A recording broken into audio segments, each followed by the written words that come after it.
entertained? Are you not entertained? Is this not why you are here?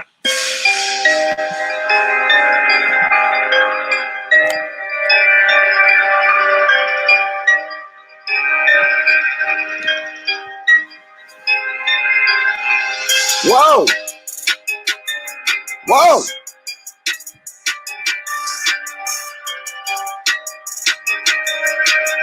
What's up? What's up? What's up? What's up? What's up? Turn up! Yeah. Yeah. Turn this motherfucker up. I know y'all sleepy, but nigga, I just woke up. I know y'all sleepy, but I just woke up. Now what's up? Get your motherfucking ass up, nigga. Get y'all motherfucking ass up. I can't even say, y'all. You know, ain't nothing but struggle content on this lake. Struggle content. Niggas up bored. They want you to be bored with them, nigga. I come to turn this motherfucker up. These niggas that fired the live up so y'all can help them get sleepy. Fuck that, nigga. Nigga, sweep your broom and give real chief some room, nigga. Big chief shit. Nigga, back up. Back the fuck up. This motherfucking struggle content out of here, nigga, before I call the YouTube cops on you niggas' ass, okay? And report you niggas. I'm gonna call the YouTube motherfucking cops and send these motherfucking content creators back to the chat. Send these niggas back to the chat. Nigga, your services are no longer needed. Turn up.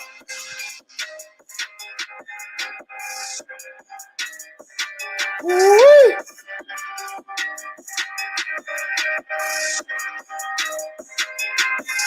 Yeah. Who in the building? We on the late night creep. We on late night creep in this motherfucker. Yeah.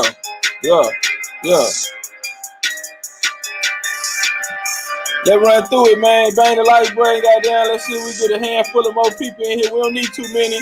We're on late night turn up. We ain't asked for every motherfucking body in the world today, goddamn. But I do see a couple people ain't hit the motherfucking like button yet, and I'm just trying to figure out what you waiting on. You understand me?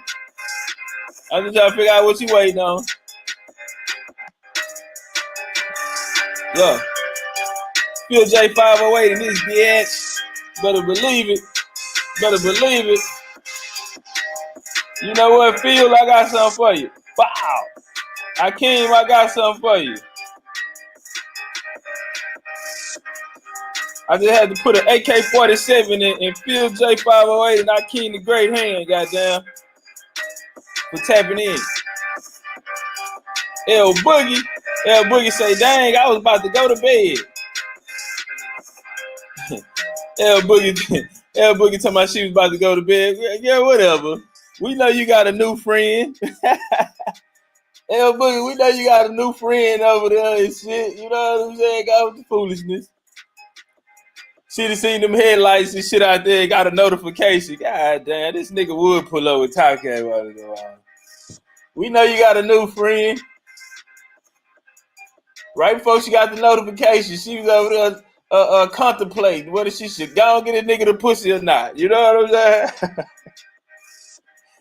Whether she should go and fuck this nigga or not. You know what I mean? I'm hating L Boogie. Don't get that nigga no pussy, goddamn.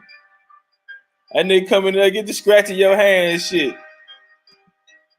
Get to telling them four lazy off at work due to COVID-19, goddamn. See if he really down with you. You know what I mean? hey, ask that nigga what his motherfucking plans are, goddamn, for 2021. Post-COVID, nigga. What's your life looking like post-COVID, nigga? Before I fuck on you tonight, nigga. Don't come out there in no little shorts with the ass out. Go in there and put them goddamn sweatpants on. L Boogie, go put them sweatpants on and tie your hair up, goddamn. Motherfucking 1 o'clock in the morning, and I come here and you got your hair down. Listen, go wrap that shit up. All right, his motherfucking ass ain't got no business coming over there this late anyway. Nigga ain't get no pussy, nigga, and you know you dangerous, L Boogie. You know you dangerous, goddamn. You know you sitting on that holy water. You know you sitting on that holy water, goddamn. Blessed be thy God. Looking at that nigga in his eyes, talking about, nigga, I ought to bless your motherfucking ass right now, nigga. I ought to lion hands on your motherfucking ass. Turn up.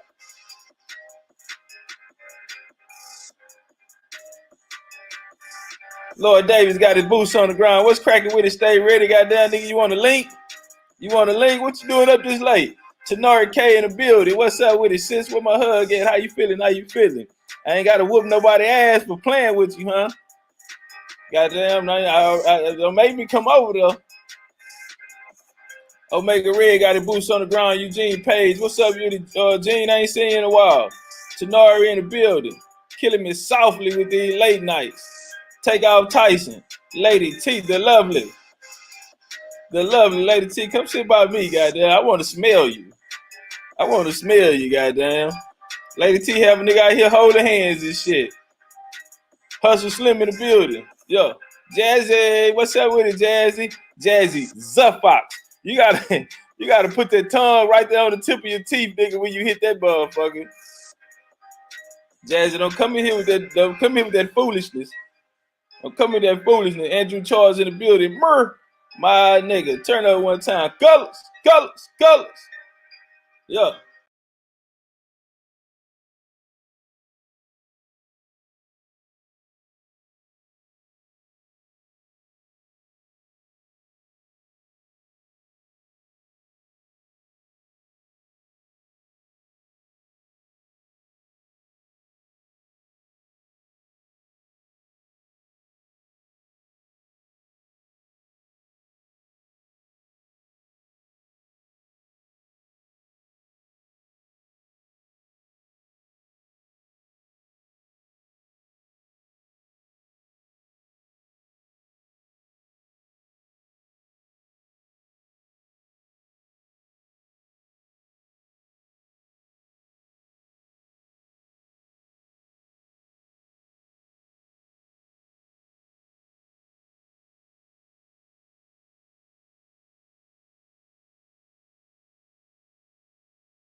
Damn, man, appreciate that, man. I'm over here talking shit.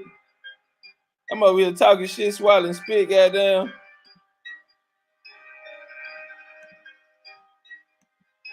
I'm over here talking shit, goddamn. Let me run back through the road call. I done finished up on you niggas ass. God Johnson in the building. I see you, man. I see you. Eugene Page, I ain't seen you in a while. He said they riding out here in Nashville. Running L Brown, goddamn. What running L Brown Jr., goddamn? I mean, the third, nigga. You been working on running L Brown the third around this motherfucker? L Boogie say she whiz. Yeah, you better not fuck that nigga. Fahim Divine in the building. Top shotter. That's my top shooter right there, goddamn. Top shooter right there, Fahim Divine, goddamn. He gonna win the goddamn Mod of the Year award around this motherfucker, goddamn. Top shooter right there. Always showing love. That's my nigga right there. Make Red say he cock blocking from Dubai. Make Red, I told you can have them, nigga. You can have them. And I seen them weapons and shit out there, nigga. I hope you got a license. I'm sending them the authority over there, nigga. I hope all that shit licensed. She said, I came with you tonight. Yeah, I know you better not fuck that nigga. Sitting on that holy water. Get that nigga a splash of that holy water. What's up with it? Stay ready, goddamn. Nigga talking about he had to run a play. Nigga, y'all had been fucking. That nigga come from fucking. He got on some blue jeans with no drawers, goddamn. He trying to hurry up and race home to go wash this shit up off of him. He ain't even wash up over there, goddamn. Nigga got cum crust all down his thighs and shit. Cum flakes all between his motherfucking fingers and shit. He steady smelling his hand. He on the highway smelling his hand and shit. Every time he smell his hand, he pick up the speed and shit. Gotta go out and get this shit up off me. You know you don't want that shit to sit on you. You know you don't want that shit to sit on you, goddamn. What's up with it? Look, they the God of this motherfucker. Yeah, okay, nigga. No, okay, nigga, you better bury him, nigga, because I'm sending authorities over there. I'm sending authorities over there, goddamn. Hey, you know that shit be good and get the flaking up on you, goddamn. You know you don't get up in time, that shit flake up on you. Y'all know y'all like to fuck and roll over and fall asleep. Wake up in the morning, your shit flaked up. If it don't flake up, she ain't had no good. That shit wasn't good, nigga. You ain't got no cookie crust and all that kind of stuff. You don't eat that pussy, nigga, and don't wash up. Wake up in the morning with a milk mustache, nigga. That wasn't no good shit right there, okay? I am A. Reed's queen. Come in here with the titties. I mean, come in here. What's up with it, sis? How you feeling? How you feeling? How you feeling, goddamn? She said, "Tom swear he know my baby daddy." Yeah, that nigga used to be the weed man. He used to be my plug and shit. He changed his life and shit, goddamn. Yeah, 19 hustling. You don't wake up with that milk mustache, goddamn. This ain't life. That little $60 that I was gonna give to go over there, go sit with her sister and them at her mama's house, yeah, she can forget about it. She can forget about it. Goddamn, yeah.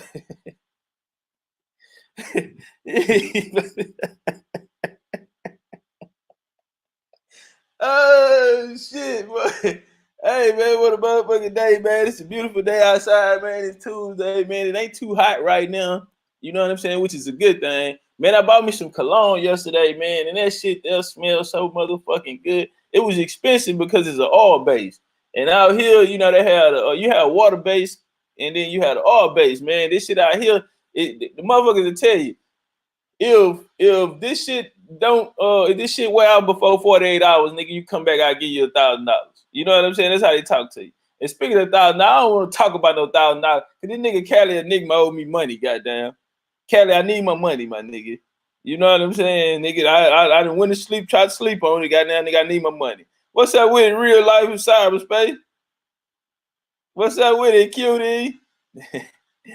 You right here giving these niggas them milk mustaches. What's up with it, Mike James Bossy in this bitch? Joe Jack. He say like cinnamon roll. Right, there you go, goddamn Joe Jack. I knew I wasn't the only one. I knew I wasn't alone, goddamn in the world. Look at it. Look at that smile on that nigga profile pic. He fresh out the pussy on that bitch. That pussy was so good he had to go take a selfie. Pussy so good he had to go take a selfie, goddamn. I see you washed up though, nigga. Or you were eating them cinnamon rolls or something. You must have eaten them pastries, nigga. You know what I mean? Hey. Y'all niggas motherfuckers stay ready. The link in the chat, goddamn. The link in the chat, nigga. All right, man. We gonna turn up, man. America is on fire right now. You know what I'm saying? America is on fire right now. You know what I mean? You know, at times like this here, you really see who motherfuckers are. You know what I'm saying? And I want to say this here too, man. You know,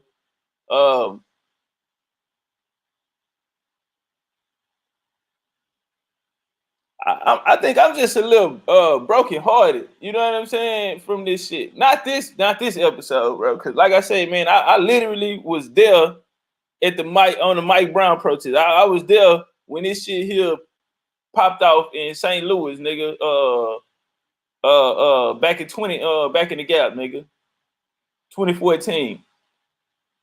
I was there in motherfucking St. Louis. I ain't fly out there nothing to go to the protest, nigga. I just happened to have a load out there, nigga. And motherfucking nigga, that's why I was driving trucks over the road, nigga. I just so happened to have a load out there and got caught up in the middle of that shit. But you know, like right at that time, I didn't even understand it. You know what I'm saying? But like looking back on it now, like how the fuck I end up? You know what I'm saying? All the places I could be in the world, nigga, I end up in the motherfucking Ferguson protest. You know what I'm saying? I was there for the Scott case in Houston. I was there for the Sandra Bland case. You know what I'm saying? Went down there, and so like you know, a lot of niggas just now coming to this side in 2020. You know what I'm saying? A lot of niggas leaving the other side. You know, believing in the system and all that shit there, man. And everybody, it's not nothing to knock. Everybody had a awakening. You know what I'm saying? Like we'll have some family members, and you know niggas will be trying to wake them up and shit, and they ain't ready. You sitting at Thanksgiving arguing with niggas about is Jesus real or nigga is you know our nationality and all this kind of shit, nigga. And now they don't want your ass around.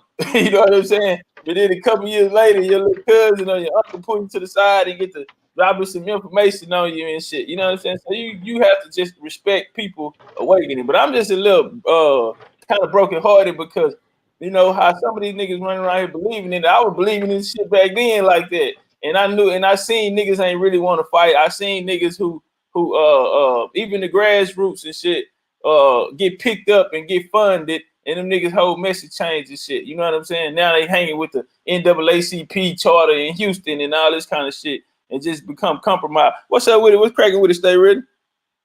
What's grooving, cuz Oh man, slow motion like a man. motherfucker. And you 100% right with everything you saying. I was just letting you cook and shit. You know what I'm saying? My sense of clarity came in 2010, but you know, everybody's different. I've even said, bro, you know it's real when Jason Whitlock actually said that shit hit him. Biggest Oh, coon man, on TV. yeah. Yeah. Somebody sent me that video, bro. When I say that nigga was on there talking, he started talking about his family member that got killed by the police. And how it started. This right here is brought back old memories, and he was affected. He was damn near about to break down crying on TV. This is before he got fired, though. He got Yeah, fired today. But you know, yeah, and I seen that. I'm like, damn. And I started paying attention to everybody, and I'm looking at people different. I'm looking at Dez Bryant different. I'm looking at J Rock different. I'm looking at all these motherfuckers different because everything y'all say means something at a time like this.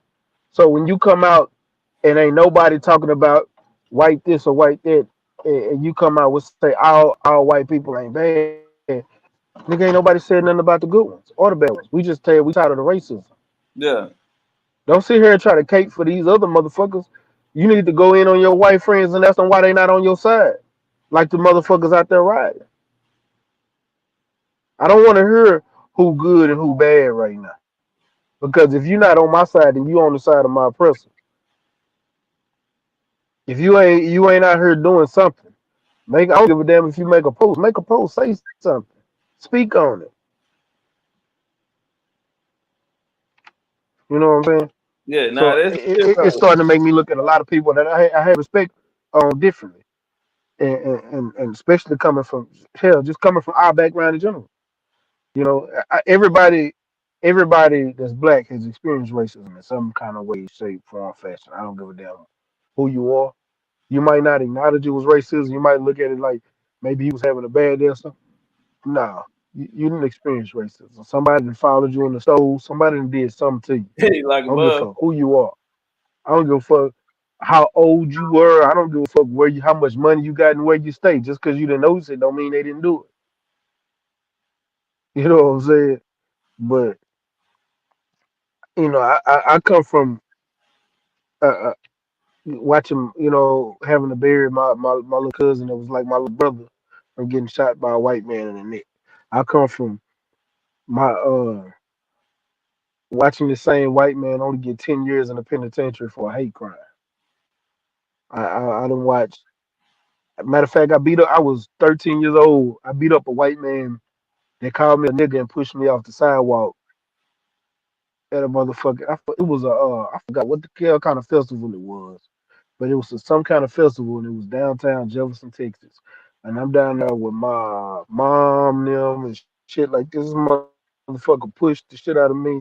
Nigga, I just jumped up and stole off on him and just started took off running. But yeah, this is shit that niggas just grow up with out here in Texas. This shit used to be normal to see racism. You don't see it no much. It's more overt. The motherfuckers don't say you in your face. They just follow you in the store and watch you from a distance. Even black people do it. But Nah, yeah, that's I cool. look at huh? Hey, hello, one second. Hey, B&B, jump on the panel. Hey, man, the panel open, man. If anybody got something to add to the bill. My bad, keep cooking, cuz. Oh no, you good. And I was just looking at it, and just at this point, I look at it like hell, they having a shootout with the Laws right now in St. Louis. Man, I seen that shit. Like I'm looking at everything, and everybody talk about riding this. Why are we riding? I don't give a. I'm gonna tell somebody like I told. I've been telling people we tired, bro. Is it right? No. Is it wrong? No. Nigga, I understand. Nigga, I'm tired. Bro, we tired. Can't we live a regular life like everybody else? We always gotta look over our shoulder. Nigga, this shit means something. What's going on right now? It's two things gonna happen. And I remember I read somewhere, bullshit you not. I can't remember who the fuck it was, but they said the last president of the United States was gonna be the 45th president. It was a prediction. Yeah, I And they remember said the that. 45th president. They said America's gonna get tore down. And look at what's going on right now. This bitch is getting broke down to his knees. You seeing historic landmarks getting burned down, even though it was Confederacy anyway. You see city halls, police stations getting burned down. They losing control. And what the president doing? Calling out martial law and sending in troops. Guess what's gonna happen next? The UN gonna get involved. Because if you start attacking your people using the armed forces, it's the same shit that Saddam Hussein y'all killed Saddam Hussein for. It's the same reason y'all say you killed Gaddafi for, because they was bringing harm to their people. So now you got China's coming out speaking on. You got the whole world out here mourning George Floyd for the racism that go on in America because this is a racist son of a bitch. The whole world is mourning this dude. Shout out to Big Floyd.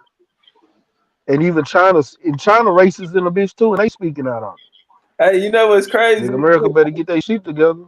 What's crazy? When I was getting that cologne yesterday, they was like, "Hey, where you from?" And I always tell people California. You know what I'm saying? They ask me, they be like, "Where you from?" I Yeah. be like, California.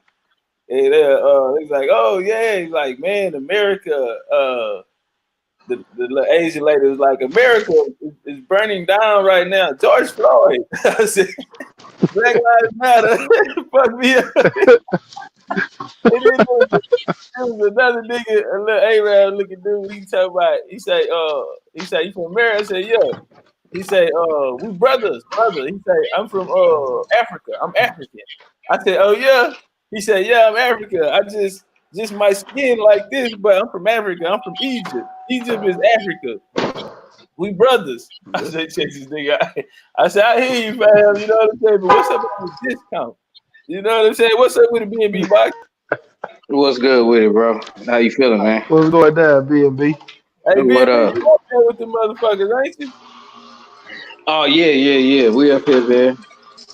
They motherfuckers, yeah, man. It's some real shit. You know what I'm saying?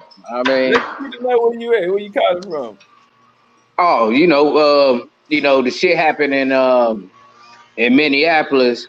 I stay in St. Paul, and so around like Saturday, the shit came to St. Paul where they started looting and shit. You know what I'm saying? And all down university setting shit on fire. You know what I'm saying? They did most of the shit in Minneapolis over south and up over North Minneapolis and shit.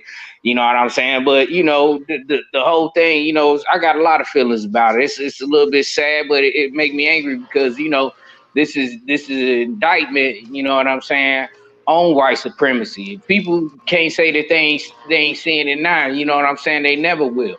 You know what I mean? It's and basically on the real, you know what I'm saying? Motherfuckers is getting tired. It's a thing that I do understand. I told a couple people this a few weeks ago. Is that we coming into a different time. You know what I'm saying? And you got to realize that the reason why we seeing a lot of these white kids, especially like up here, it's a lot of mixed families up here. You know what I'm saying? It's some white girls that got one straight white son, and the rest of the kids is mixed. You know what I'm saying? They mixing even up here in the past 10 years. You know what I'm saying? You even walk past, it'd be a group, a whole bunch of white boys, and they calling each other nigga and shit. So our culture done came. Done went so deep in these people that they starting to see, and you could kind of see that they breaking away from their father's teachings a little bit. I might be wrong, but I believe that's what I'm saying. You know what I'm saying? That they starting to understand. They might not have a history behind it, but they know that it's wrong. They vibing more with us than they is their own fathers. But that's why we had this problem in the past 5 years when the numbers came out and saying that the white folks was gonna be minorities, and then we start having all these white supremacist groups, you know what I'm saying, popping up all of a sudden because they know that they facing extermination, and the world is getting tired of being under their hand. You know what I'm saying? So I don't, it's gonna be a thing where it come hell or high water. You know what I'm saying? People gonna start waking up, and and on the real, it ain't gonna just take us waking up. It's gonna take for them to wake up. And I said this even 10, 15 years ago.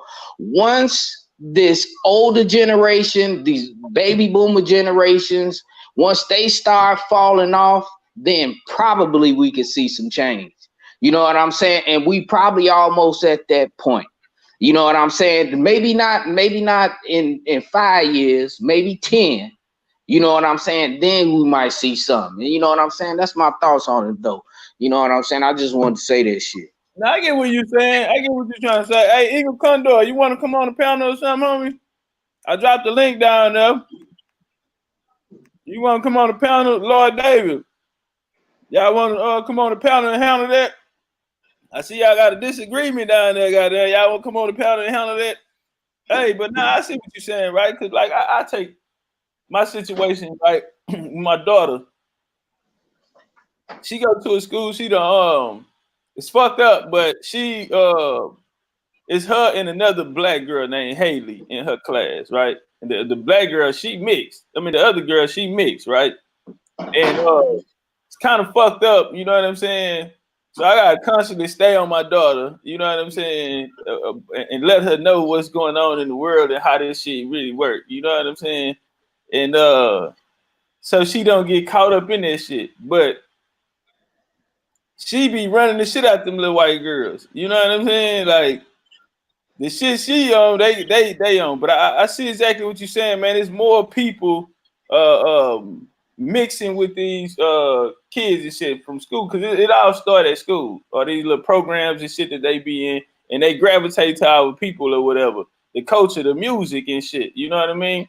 It's a lot of artists out there who getting rich off these little white kids. You know what I'm saying? See, back in the game, they used to call it a crossover star. You had to cross over to be accepted by the motherfuckers and shit. And now this was the thing why they didn't want niggas or motherfuckers crossing over. They used to monitor motherfuckers cross over. Now the drugs and shit too. We gotta put the drugs in there too. All of this shit, they're merging them together. College and shit. Motherfuckers going to school with these black kids. They playing sports with them. They hanging around them. These black kids living in their neighborhoods now. And these white kids, they not relating to their parents. And so a lot of these households, these white households, they'll be broken up. You know what I'm saying? They'll try to have the family pictures and all of that, but they'll be broke up. I didn't know that shit really until when I used to, most of my clientele when I was in the game, was white boys, was white folks. You know what I'm saying? White folks with money. You know what I mean? Like I done learned so much about white folks through them niggas. You know what I'm saying? And how they don't get along with their parents. You know what I'm saying? Like I had white homeboys that people them couldn't know that they had a black. You know, niggas straight up tell you, my dad's a racist. You know what I'm saying? Shit like that. Yeah, they do that for sure. They do that for sure. My mom don't like black people and shit like that. You know what I'm saying? You right like a motherfucker. Because I had homeboys, you know what I'm saying, what I grew up with, their parents didn't like black boys. And if they did, they'd be like, you not like the rest of them. Yeah, man, shit. Hey, watch this here. Hold on. Let me tell this right quick, man. I see you, Omega Red. I see you, Eagle Hawk. Hey, for sure. Lord Davis, for sure. He say we ain't banging. We having a brotherly conversation. That's real. Hey, okay, now watch this here, man. I had this homeboy, man. This is a white dude named Ben. And now this was one of like my best licks. This nigga used to, man, this nigga made so much money together, right? And so this white boy used to come to my house. Nigga knew where I stayed at and everything. And man, we'll chill, go fuck hoes. Hey, stay ready. He knew Big E. You know what I'm saying? I used to take it with me to Big E. What's his name? His name was Ben, white boy Ben. You know what I'm saying? Now he wasn't from Houston. He was from Say, bro, he been to the studio. I know him. Show a haircut. He from not Brenham, right outside of Belleville. He from Belleville, Texas. You know what I'm saying? So the nigga he used to come to the studio. He used to try to rap. Nah. He only used to come with me because he'd come from out of town, but I'd take him up there. We used to go on Bama right there, that barbershop that he used to be at on Bama. Yeah, that's no, that wasn't Big E shop, but I know the one where what's the name used to do the tattoos out of? They had it's like a daycare next to it. The one Dro used to do tattoos out of, right? I can't remember, but I know we'll go out in the back. They'll have a back door back there, but it used to be right there in the they have a back door you can walk through. Only in the daytime though. But yeah, this nigga here, and we was at my high. This when Trayvon Martin shit happened. And so I'm recording this nigga and I'm like, hey man, what's your thoughts on this shit? And the nigga said some racist shit, nigga, and I had to break his jaw. You know what I'm saying? And I fuck with this nigga. He used to tell them white bitches, he'd be like, this my brother. You can't tell we look alike. You know what I'm saying? He used to do shit like that. But you know what I'm saying? This nigga, Christmas one time, this nigga had went and got me. I'm talking about that nigga went and knocked because I used to take him to Georgia to fuck with Jimmy's with me and shit. And that nigga went in that bitch and knocked Greenspoint Mall. Yeah, Greenspoint Mall. Nigga knocked that bitch down, nigga, left all that shit on my doorstep, nigga. 2 pairs of shoes and all kind of shit. Just cool ass white boy, right? But this nigga said that fly shit about that Trayvon Martin shit, nigga. And I tried to wire that whole mouth up, nigga, instantly. I'm talking about it just happened. I ain't think about it because I was laughing at first. See, the nigga said when he was young, he tried to join it. He said he was young, he was 6 years old. The Ku Klux Klan was marching through Belleville. And he got mad at his parents because they ain't let him go join the march. And I said, damn, nigga, you ain't tell me all that. You know what I'm saying? You ain't tell me all that. And so that nigga. About that Trayvon shit, nigga, I just broke his shit up and put him out. Get your bitch ass away from here, nigga. Yeah, he a whole hoe. What's up with it? What's up with it? Lord Davis in the building, man. Eagle Hawk, Omega Red. Appreciate that love in the CASHAPP, Omega Red. Y'all turn up what y'all got for it.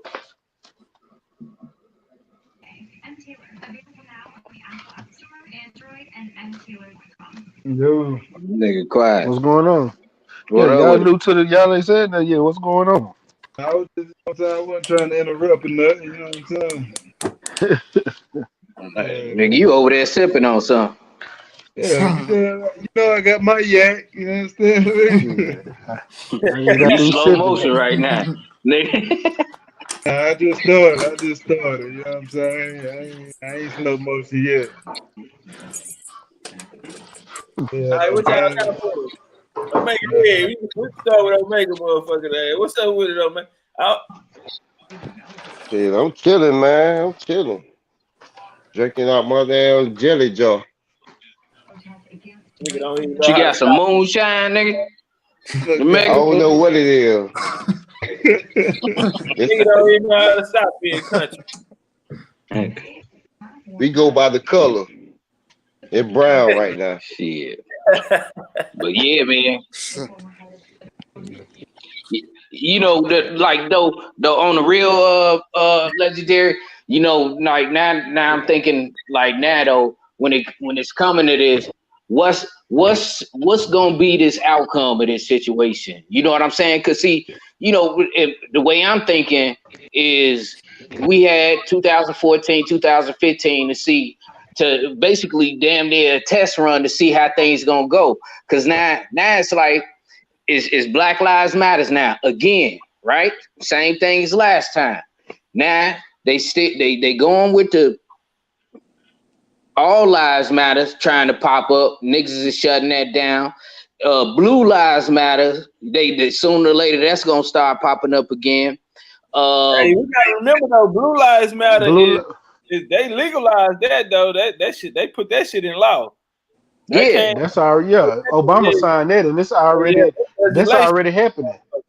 right. So out of the deal, they got their laws, and the other hijack was the LGBTQ community. They popped in, and then they got all they shit. But this is my thing. I want to say this because motherfuckers who, if y'all ain't listening, and if it's some white folks in here, I want them to hear this shit, and especially sisters. Y'all cannot hijack this shit or allow anybody else to hijack our shit. This shit been going on since 1965, since the Civil Rights Bill been passed. This has been, it was for the black man. It's as if they slapped the black man in the face and gave everybody else everything and didn't give us shit. This is for us. We can't, the funny thing, it need to be talked about. That can't nobody, no black woman, you can't go support no other group. If you do, go keep your ass over there and fuck with them. You got to make a decision whether you black or you gonna fuck with the other thing. You know what I'm saying? And that's the shit that I'm tired of, because motherfuckers start jumping ship. You know what I'm saying? Soon shit get hot. You know what I'm saying? So motherfuckers need to understand that it's about the black man getting his just due, which we have not had since the inception of this country.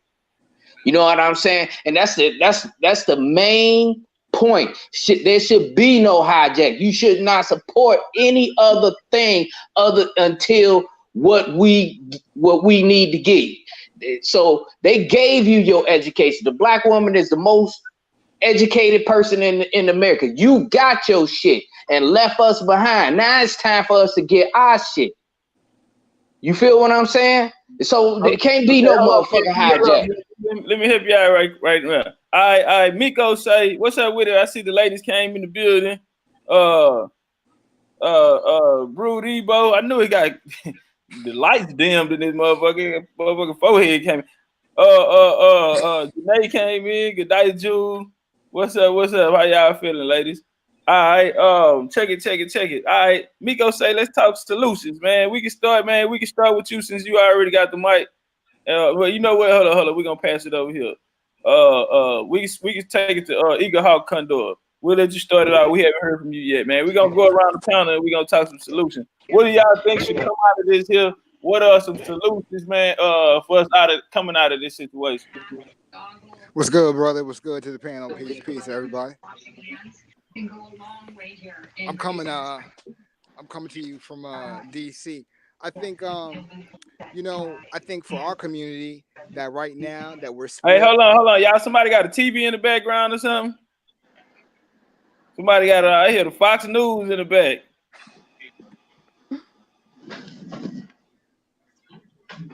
Yeah, so I think our community is split, and I think the people that are in their proper status are all right, and I think this is a good time to address that. You know, in a lot of our bills, we talked about when's the proper time to take it to the Native community, to take it to the government with our grievances, and I think that's one of the avenues that we should explore.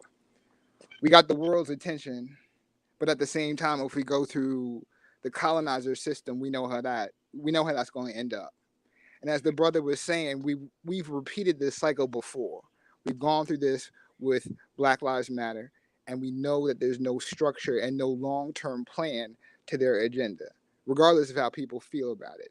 So we got to do something different. And one thing that's missing is that we don't have the people from the older generations that have walked this before, and they're equally as amped, and we're not including them. So we need to include all of the generations, because we have elders who are black indigenous who can help lead the way on this. So that's what I think. We can be in the streets, you know what I mean, but we don't have to provoke and antagonize the situation, because we have to realize the type of man that we're dealing with. And so the brother in the chat was talking to me about the powers of the government. And so I was trying to get to him on that, because Bush kicked this off in 2001 with the Patriot Act.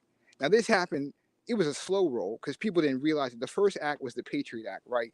And so that was a national declaration, a national emergency. So every 6 months, every 9 months, there was a bill that passed that chipped away at the rights of the Constitution. Posse Comitatus was the first thing. That came in 2003, indefinite detention. So that's still standing on the books, because Obama went back and he revamped that up, 2.0 Patriot Act. So that's law, that's standing right now. Trump today, when he spoke from the Rose Garden, he said two things. So he said, it's a national emergency, we're gonna bust out the troops, right? That was something that Bush did during the wars. He established U.S. Northcom. He made the United States the battlefield, right? So this is the same shit that we went through in colonial times. This is colonization 2.0, right? Bush tried it, continuation. We all have our feelings about what Obama should have done and how he should have represented the people and this and that, right? So been there, done that. Now we're at Trump. So this is COINTEL version 3.0. We had 2.0 with Bush. That's how I see it. Should we be in the streets? Yes. Should we be amping it up? Yes. Should we be pushing the message? Yes. And we're all on point, but we don't need to antagonize him. And I think there are some avenues that we have not explored. International courts.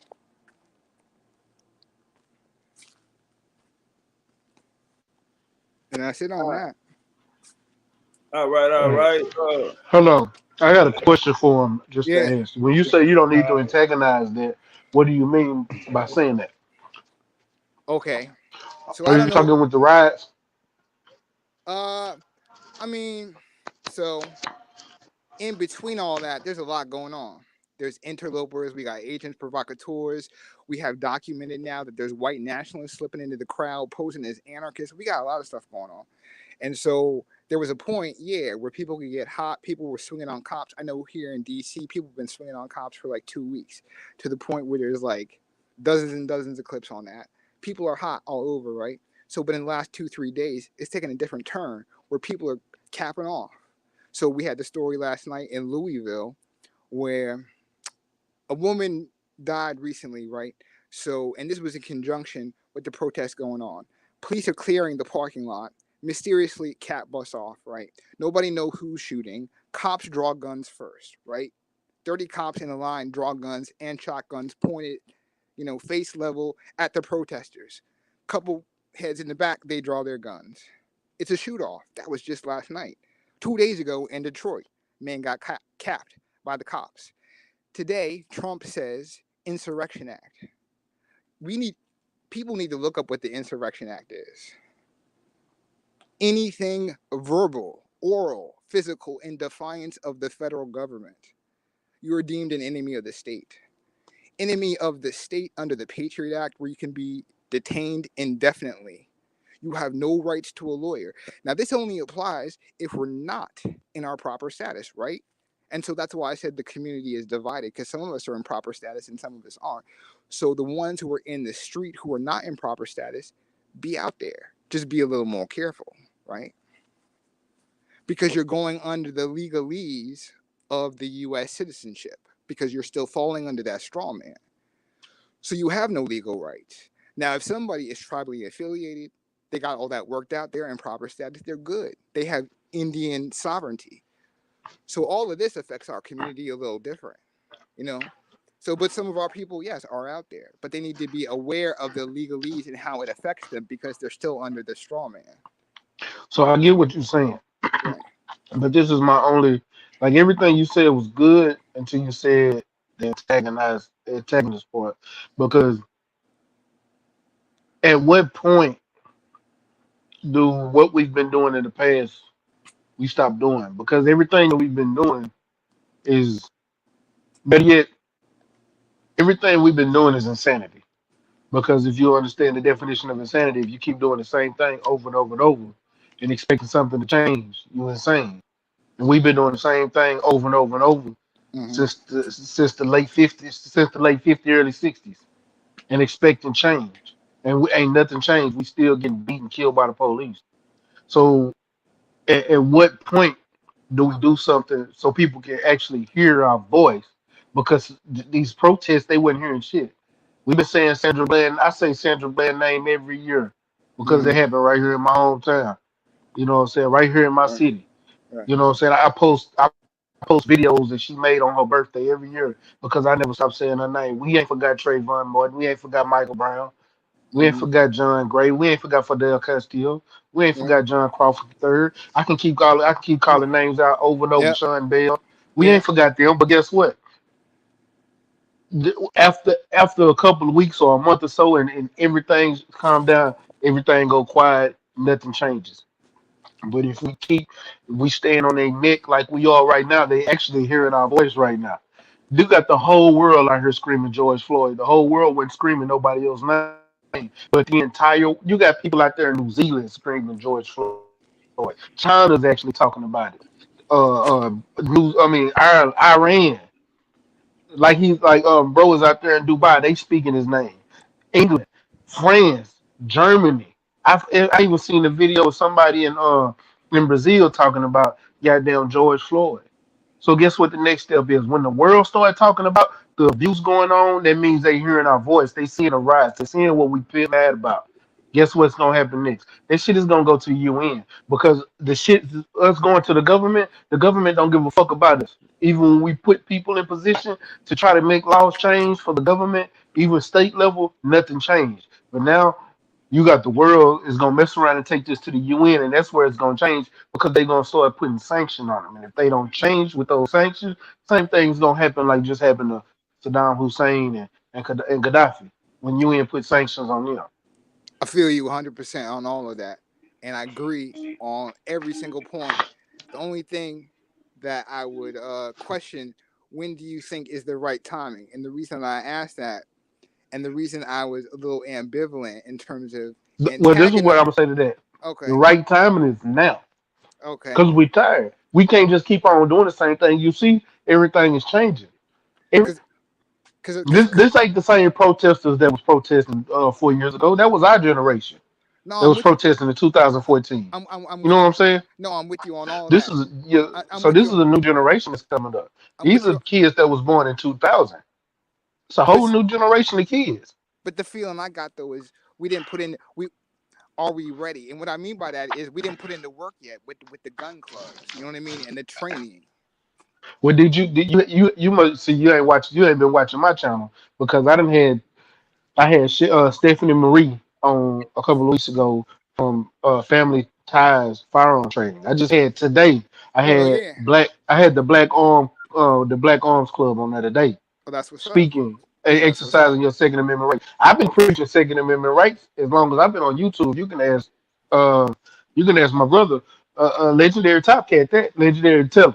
One He thing gonna, you he can know about me is gonna ride with his gun. He gonna keep two, three guns with him. That's what's up. shit. My name is Stay Ready because you ain't got to get ready if you stay ready. That's why they call me Stay Ready. There That's you one go. thing I preach. I Hmm. preach that to every single body I know. I don't give a fuck if you got a felony. I don't give a fuck if you scared of guns. I don't care if you don't like guns. Get you one. That's how I feel. It's a way around the system, and I know every way around that motherfucker if you in my state. Hmm.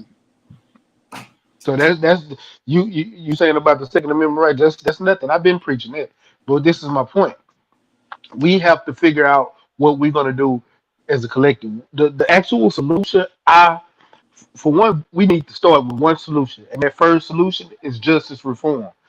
Whether we like it or not, we need some kind of justice reform to punish these motherfuckers every time. I don't give a fuck, black, white, Mexican, Asian. I don't give a fuck. If you use that motherfucking gun, your ass need to get locked up. If your life wasn't in danger, I don't give a fuck if you fear. See, the key word they use now is you fear for your life, you fear for your life because this motherfucker reached for his wallet. No, I don't want to hear that. If your life wasn't in immediate danger, you should have used your taser. You need to go to jail. Fuck that. I don't give a fuck. That's where it needs to start. Motherfuckers that want to beat on motherfuckers going to jail, lose your job, and can't never get back in any kind of law enforcement. Not even you can't even be a security at Walmart watching the door asking for your receipt. That's where it needs to start. That we should agree on that as a collective, And you know and another then thing, we can start everything else. My bad. too, man. Like, no. Just going back from all of these situations, man. One thing, even though we know that these motherfuckers are paying protesters and people to come out of town to do all this crazy shit, and they paying the media and shit to blast this shit all around the world and make it national. At the same time, I feel like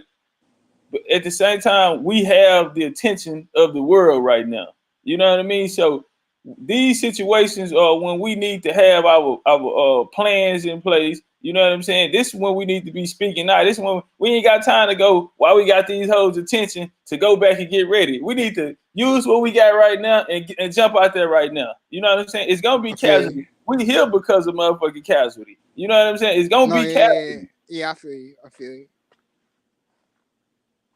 We gotta go ahead on and jump out there. You know what I'm saying? I'm trying to figure out what the churches. The church has been mighty quiet all 2020. Sure. You know what No, I'm saying? they have been quiet 2020. But I'm gonna tell you, the churches was stopping motherfuckers from they was standing in between the people and the police at that dude's house. I Fuck the seen church. that shit, man. Where is that at? And man, at the In Minneapolis. Okay. at the Blue Dairy House. That, yeah. They was out there, Kirk Fuck you. Franklin and shit. They had what's that nigga name? Reverend Al Sharpton. He was out there. He brought the church out there with him. TD Jakes. Yeah, they was out there passing out water bottles and shit to the cops, the churches and people from church and shit. Yeah. You know what I'm saying? This shit crazy. See, Man. they want you to keep praying and expecting God to give you change, but I'm just sitting there just gonna pray and know everything gonna be all right. No, fuck that. We've been praying for 400 years. We was enslaved, they was praying. Me getting beat up and killed by the laws that were praying. KKK putting burning crosses in your fucking yard. And you were still praying. Bitch, And it's then time to shoot back. KKK was the pastor, goddamn. They was Christians, they damn self. Hey, any women out there, any women out there got something to add to the bill, come hop on. Yeah. You know, it's hard to say a solution for me because it requires a whole lot. You know what I'm saying? When you trying to tear something down and make it whole again, it's gonna be some shit that's gonna be fucked up. That ain't gonna be the same. You know what I'm saying? But when you look at this country, you got to look at it at the foundation. You must rip it from the foundation. You must snatch it up from its roots. So the thing about these young people, they don't understand the history behind how this was founded. And if you want to attack it and change it, you must focus and attack on the things that brought it to be in the first place. Meaning, it is the church who financed these European nations to come over here and do these things. It's a reason why in every state in America, right next to the capital of that state, there's another building, kitty corner on the hill, that looks just like that Capitol building. Now, the psychology that it took to be able to conquer, no matter where they went, existed in those institutions.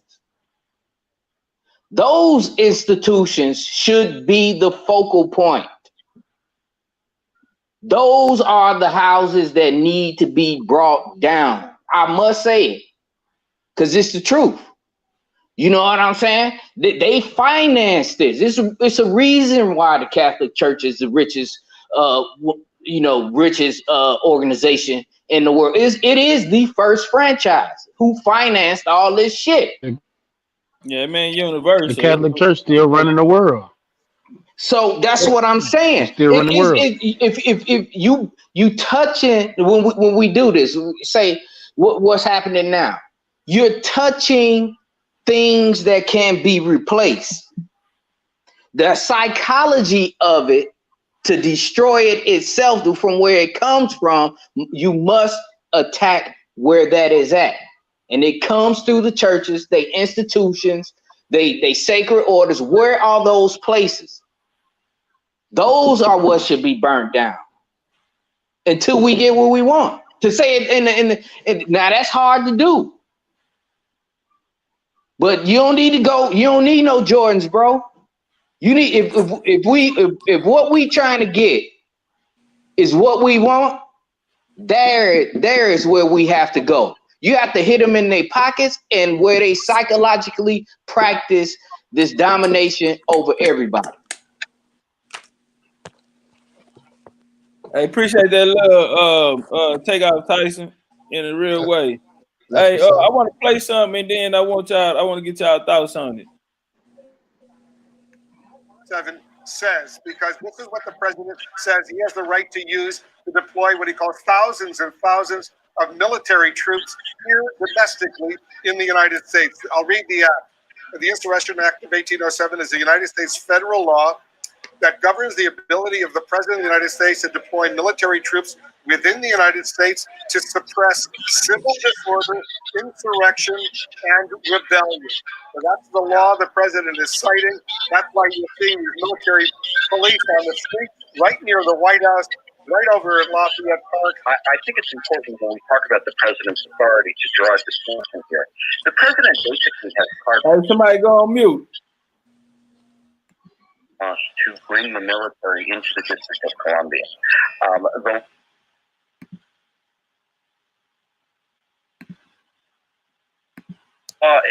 The District of Columbia is not a state, and the president can bring in the military if he likes. It's a very different story in the 50 states.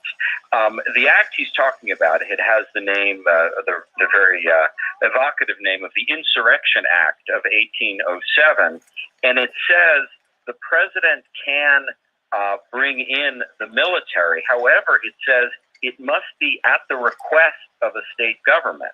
So I don't know exactly what their justification is if they think they can just send the military in to a state, because that is not prohibited. It is not allowed.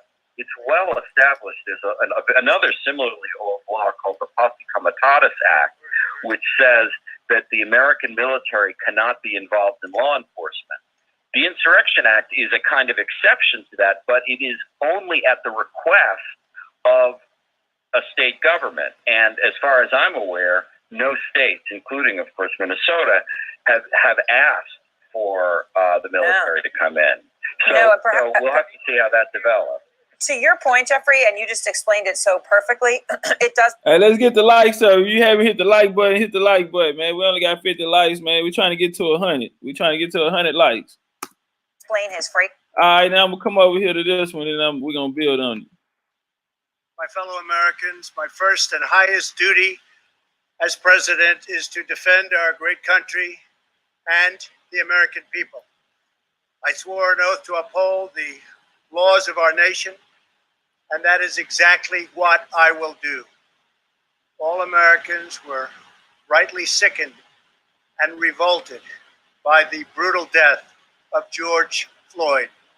My administration is fully committed that for George and his family, justice will be served He will not have died in vain.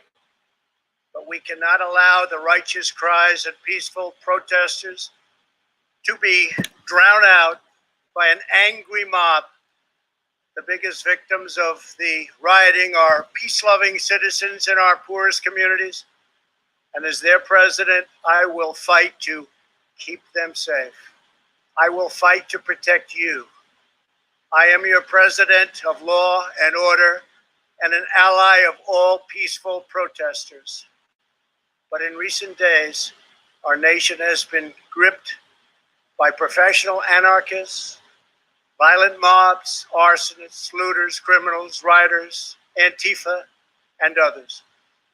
A number of state and local governments have failed to take necessary action to safeguard their residents.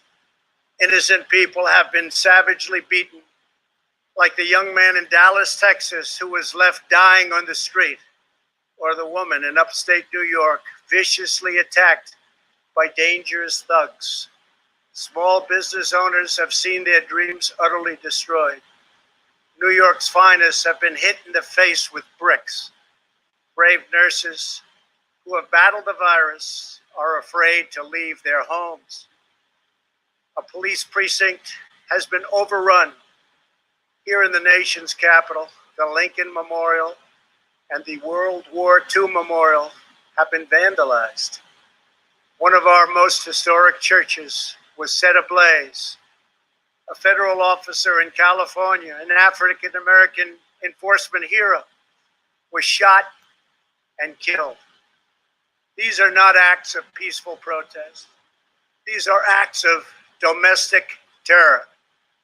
The destruction of innocent life and the spilling of innocent blood is an offense to humanity and a crime against God.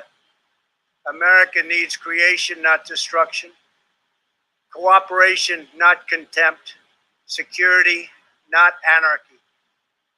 Healing, not hatred. Justice, not chaos. This is our mission, and we will succeed. 100%, we will succeed. Our country always wins.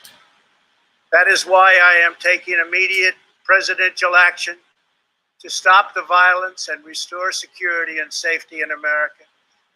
I am mobilizing all available federal resources, civilian and military, to stop the rioting and looting, to end the destruction and arson, and to protect the rights of law-abiding Americans, including your Second Amendment rights. Therefore, the following measures are going into effect immediately. First, we are ending the riots and lawlessness that has spread throughout our country. We will end it now. Today, I have strongly recommended. All right, that's enough, chum. Get your bitch ass out the way. All right, man. Oh, hey, TOPCATZ. What's up? Can you do me a favor? Can you just play 15 more seconds? To every governor to deploy the National Guard in sufficient numbers that we dominate the streets. Mayors and governors must establish an overwhelming law enforcement presence until the violence has been quelled. If a city or state refuses to take the actions that are necessary to defend the life and property of their residents, then I will deploy the United States military and quickly solve the problem for them. I am also taking swift and decisive action to protect our great capital, Washington, D.C. What happened in this city last night was a total disgrace. As we speak, I am dispatching thousands and thousands of heavily armed soldiers, military personnel, and law enforcement officers to stop the rioting, looting, vandalism, assaults, and the wanton destruction of property. All right. Yeah, my bad. I thought that part had passed, man. I was reading this shit about these flights opening up here in Dubai, man. I was over here reading shit about this. No, you good, bro. You got the right part. Yeah, I mean he goes on for more, but that was the heart of it right there. Yeah, you can start it out. What's your thoughts on it? What's up with it, brother UK? Why not? I see you. You can start it out, Eagle. Um, so with that, I mean, he broke it down pretty clear. That was the point that I was referencing before in terms of the thousands and thousands of troops that he was referencing in the speech beyond the National Guard, where he would say they were armed combat. So then what I did is I looked it up, right? And I was trying to find documentation, some kind of primary resource on this. I found 3 different documents. One is from the National Institutes of Health, the other is from the CDC. The plan that the government is going off of is what he established back in March. And it comes from so the executive order was issued on March 13th. And it established a national emergency based on medical reasons to initiate Rex 84, continuity of government. So there's 5 different categories of how and why the government can declare a national emergency under the continuity of government. So one is a physical threat where there's an army coming in that pierces the borders, which is obvious. The second, if there's a lack of resources where the government cannot function and the army and other branches cannot, oil, resources, all of that.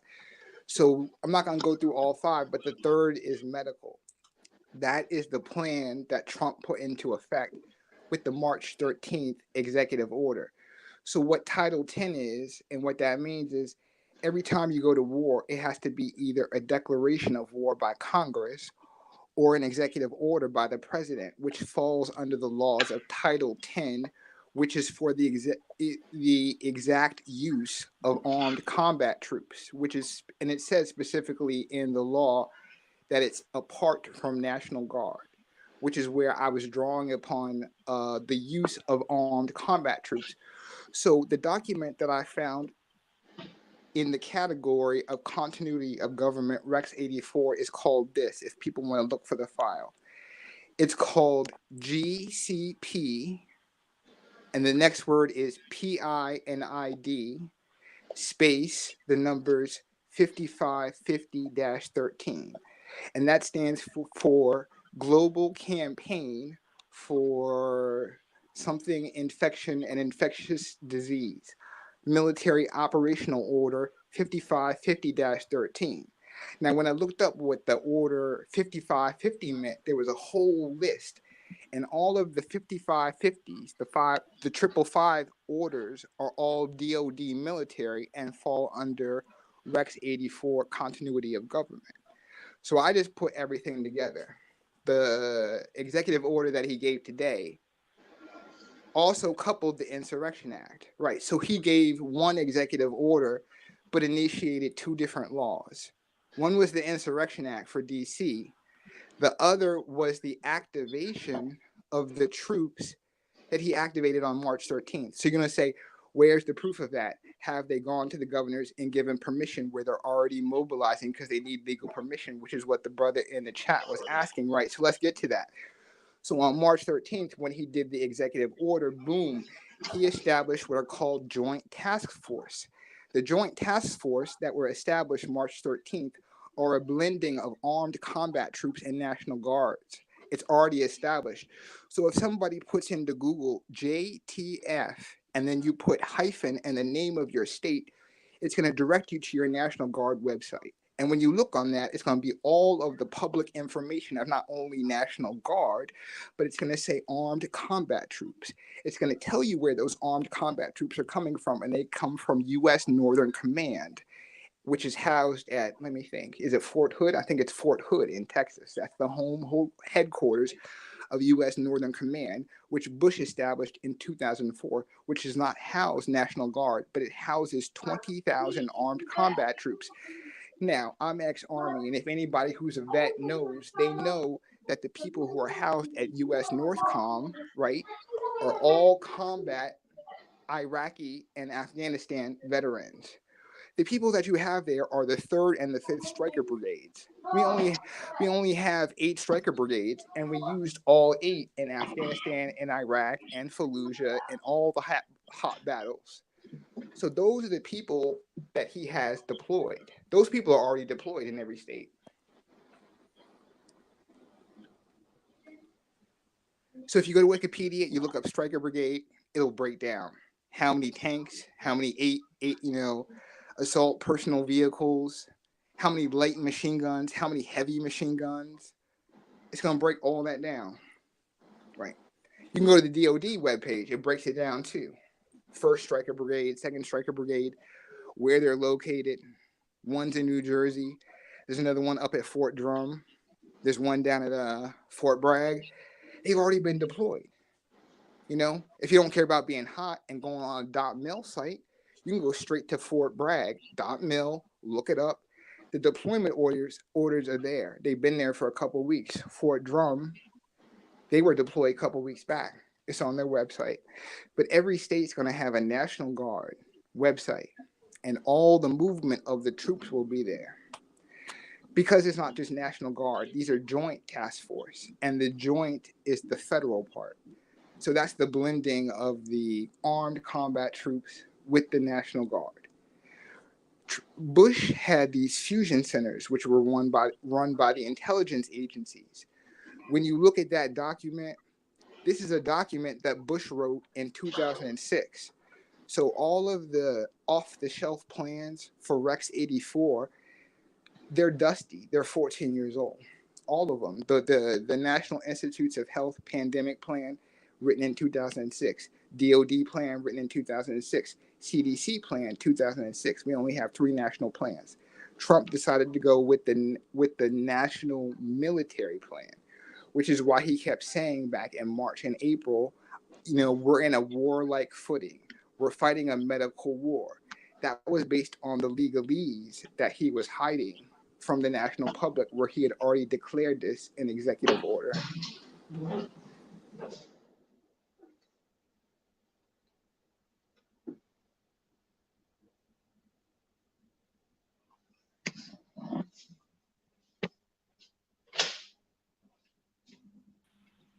Hey, we still on? Yeah, we still here. My shit had, Yeah, I'm still here. it had dropped me out. Hey, why you stop? Oh, yeah, I'm still here. I mean, that's it. I mean, that's the crux of the plan. Now, as to what they're doing and all that, I mean, I don't know. Which brings us back to the original conversation where you were asking, you know, what's the proper tactic? And then we started discussing, you know, is this the proper time? You know, when you were saying we're already out there and we have the world's attention. So I'm with all you brothers, you know what I'm saying? My only thing is, from the heart, I just want people to be careful, you know, which is what the brother was talking about. You know, there may be some casualties in the beginning, you know, and you know, I lean towards that may be the right way to go, seeing as how we're already out there, you know what I'm saying? But I just want people to be safe, you know? Yeah. I got you, I got you, because one thing that they not report is the casualties out there.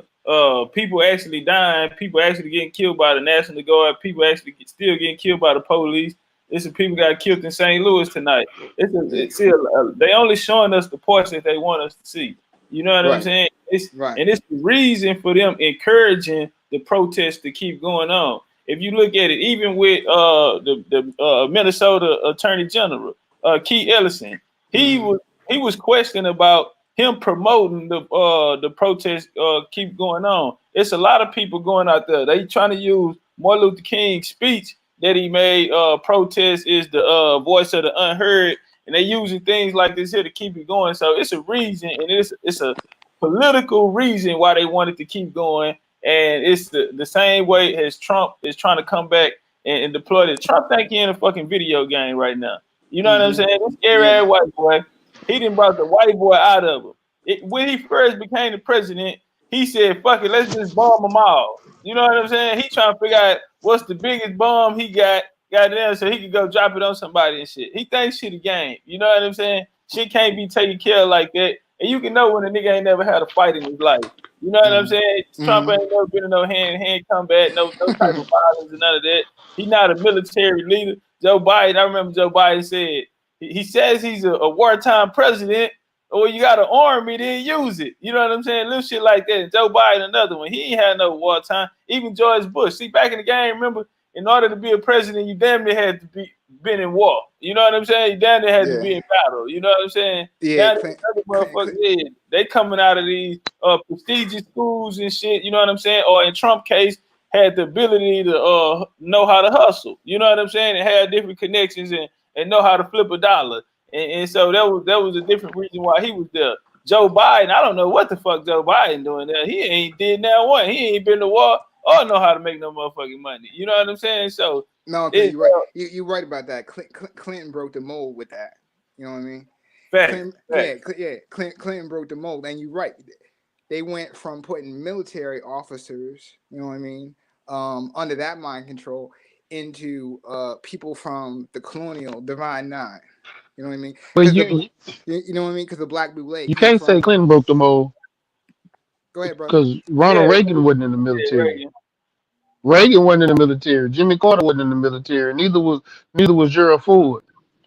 No, I feel you on that. See, I put him in that slight military category because of Man, I put Trump in the same category as I put Reagan. Reagan is Reagan. an actor that fucked the country up, that Jimmy Carter was trying to fix, but he didn't make it. And Bush fucked it up some more. Clinton Clinton fucked some shit up too. They all fucked some shit up. To be honest with you, and I hate to say it, but George Bush Jr., even though he went to war, he got the country back on track, even though we fell into a recession right after right after he got out. But he kind of put the country back on track, even though he fucked us up in a whole other way. They all fuck up, every single one of them. No, I feel you. Yeah. So only reason I put Bush had to sacrifice the international policy and the international stage in order to gain the Middle East. You know what I'm saying? So he had to do that. You know what I'm saying? It's all a big play. It's a theater. You know what I'm saying? And it's a bigger play that's going on. And once people realize that, it gets easier to look at. You know what I'm saying? They didn't go into Iraq for no damn missiles and nuclear weapons. They went in there to secure the oil fields because they knew that the Chinese government and the population was growing and to grab resources. This is geopolitics that we talking about when we talking about presidents. You know what I'm saying? He just now Trump just didn't realize that it would be some domestic things going on in a time of crisis that is actually can if it is kept up enough that can jeopardize their grip on international affairs. And that's the thing that's happening right now. You know what I'm saying? So it's gonna be a major play. He gonna have to come hard on us and on this domestic situation before he loses grip on the international stage, which they already have been and which they've been trying to build back. But you know what I'm saying? So it's a lot deeper. It's a lot deeper than what you think. You know what I'm saying? What they fucked up is that they what they should have did if they were smart, you know what I'm saying, was to always include black people in things. Because black people would be the ones that would be helping them. So since they decided they ain't want to help, you know what I'm saying, they ain't gonna get the help. So shit gonna get towed up because you fucked up from the beginning. Hey, I got something for that. What you was talking about the Iraq. Check this out.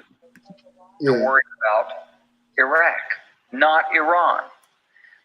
I knew why, because I'd been through the Pentagon right after 9/11. About 10 days after 9/11, I went through the Pentagon and I saw Secretary Rumsfeld and Deputy Secretary Wolfowitz. I went downstairs just to say hello to some of the people on the Joint Staff who used to work for me. And one of the generals called me and he said, "Sir, you got to come in. You got to come in and talk to me a second." I said, "Well, you're too busy." He said, No. He says, "We've made the decision. We're going to war with Iraq." Hey, y'all go on mute real quick. It was on or about the 20th of September. I said, "We're going to war with Iraq. Why?" He said, I don't know. He said, I guess they don't know what else to do. So I said, well, did they find some information connecting Saddam to Al-Qaeda? He said, no. He says, there's nothing new that way. They just made the decision to go to war with Iraq. He said, I guess it's like we don't know what to do about terrorists, but we've got a good military and we can take down governments. And he said, I guess if the only tool you have is a hammer, every problem has to look like a nail. So I came back to see him a few weeks later, and by that time we were bombing in Afghanistan. I said, are we still going to war with Iraq? And he said, oh, it's worse than that. He said, he reached over on his desk, he picked up a piece of paper. He said, I just got this down from upstairs, meaning the Secretary of Defense office today. And he said, this is a memo that describes how we're going to take out 7 countries in 5 years, starting with Iraq and then Syria, Lebanon, Libya, Somalia, Sudan, and finishing off Iran. I said, is it classified? He said, yes, sir. I said, well, don't show it to me. All right, that was General Wesley Clark. Well, see, so this situation right here, a lot of this shit, man, that 9/11 shit opened up a lot of this shit. I mean, we could go back further to the first what they call the Desert Storm. We can go a little further back before then too, all the way back to the Kennedy era. Shit, we could go back all the way to 1913, 1912. You know what I'm saying? But where this ball really started rolling at was 20 years ago. Well, all of the signs, and it was so long that motherfuckers was saying that it was all this shit was gonna take place in 2020. All this shit gonna take place in 2020. Man, motherfuckers been saying that for so long, and people been screaming conspiracy, and now we in 2020 and this motherfucker burning down. And the presence of the police. Hold on, I want to share my screen on this shit. The police presence out here. Now you got this damn fool Trump talking about he about to send the whole motherfucking military out and all this type of shit, right? And I want y'all to understand, we the ones got to pay for the shit too. You know what I'm saying? We don't forget that. You know what I'm saying? We the ones paying for the shit. You know what I'm saying? With 40 million motherfuckers unemployed in America, they still gonna make us pay for the shit. All right, hold on. Let me share my screen on this shit.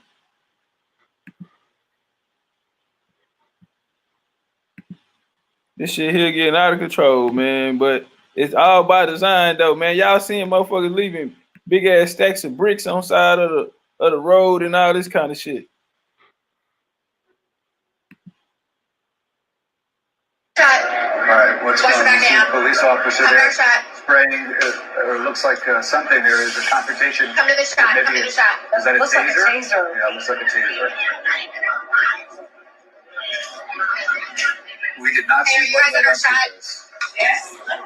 But clearly this young man behind the wheel has so just to give you a little background, we were here on the scene. We turn around and we see several officers go up to the car and start breaking the glass.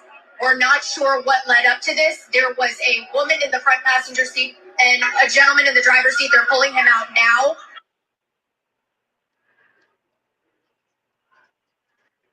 Check this shit out. These in motherfuckers' neighborhoods and shit. This heavy presence of police. You know what I mean? So with Trump talking about sending out the military, this the type of shit he want to see right here. You know what I'm saying? But this is, man, motherfuckers can call it conspiracy all they want.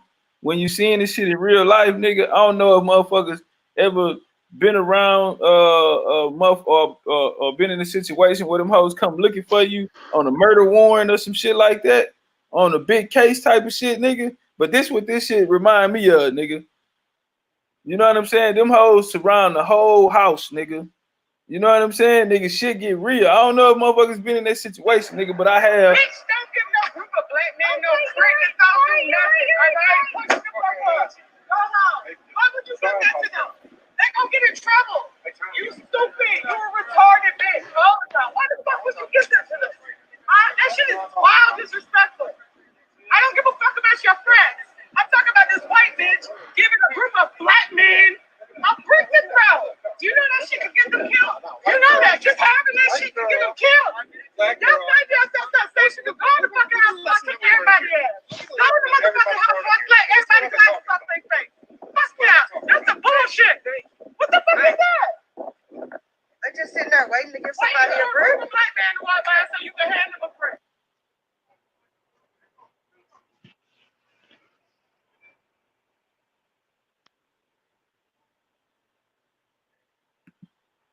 All right, check this shit out. These the police busting windows out and shit. But I'll just check them out and they riot.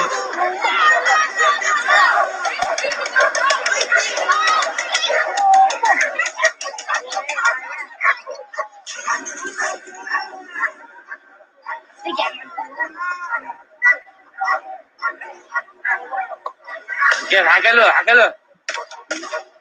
So I just really wanted to show the that's just a little clip of the crazy police presence. You know what I mean? Like if the riot and look, this shit don't. I'm not trying to make a real point with this shit here, but I just want to point something out, right? The fact that these hoes are showing up in the riot gear that they have. How many times a year do they actually get to use this type of shit? So right now, nigga, what they bringing them all out with is right now, I'm just looking at this shit like a drill. You know what I'm saying? All of them being deployed. All of the police motherfuckers are being deployed. It ain't just one police department over here in one state. Nigga, they all bringing them out like this here. They all training them. All right, they all training these motherfuckers at the same time. You know what I'm saying? These motherfuckers are out here, no matter what the situation is, they all out here and they getting some form of training. You know what I'm saying? If a nigga ain't had no experience in this type of shit, nigga, this is first rodeo, he getting the cherry pop right now. You know what I'm saying? So when they see it again, nigga, they know how to react. These motherfuckers are taking data from this shit. And they, like I said, motherfuckers are still getting killed. They also working with the motherfuckers, the states that have deployed the National Guard and shit. That now the police and the National Guard, they're getting experience on working with each other. You know what I'm saying? So they're collecting data on that and seeing how they can improve that. Well, okay, you get this side, I get that side. This shit happening in Ferguson and all that. That's why I'm saying this shit is happening all over again. And they getting a little more, really, they got shit a little more controlled than they had it in Baltimore, Charlottesville, Ferguson, and all that type of shit. Chicago, nigga, this shit here is a little more controlled. It's out of control. It's a lot more people look like showed up for this action right here though, and these niggas are being a little more quicker to turn up. Cause shit went for weeks. Damn near seemed like back in the game. These niggas turned up quick this time though, nigga. Like day 2, shit was popping off already. You know what I'm saying? In this situation. So it is some new energy in the motherfucker. And what they doing is too, even though it's paid protesters and paid antagonizers coming out, the niggas who just showed up, you know what I'm saying, who came from the hood, who just stepped outside, who said, fuck it, I'm finna get down too. Even though these motherfuckers are setting up bricks and all these other weapons and Molotov cocktails and shit, they're giving these niggas the experience. They giving niggas the experience, all right?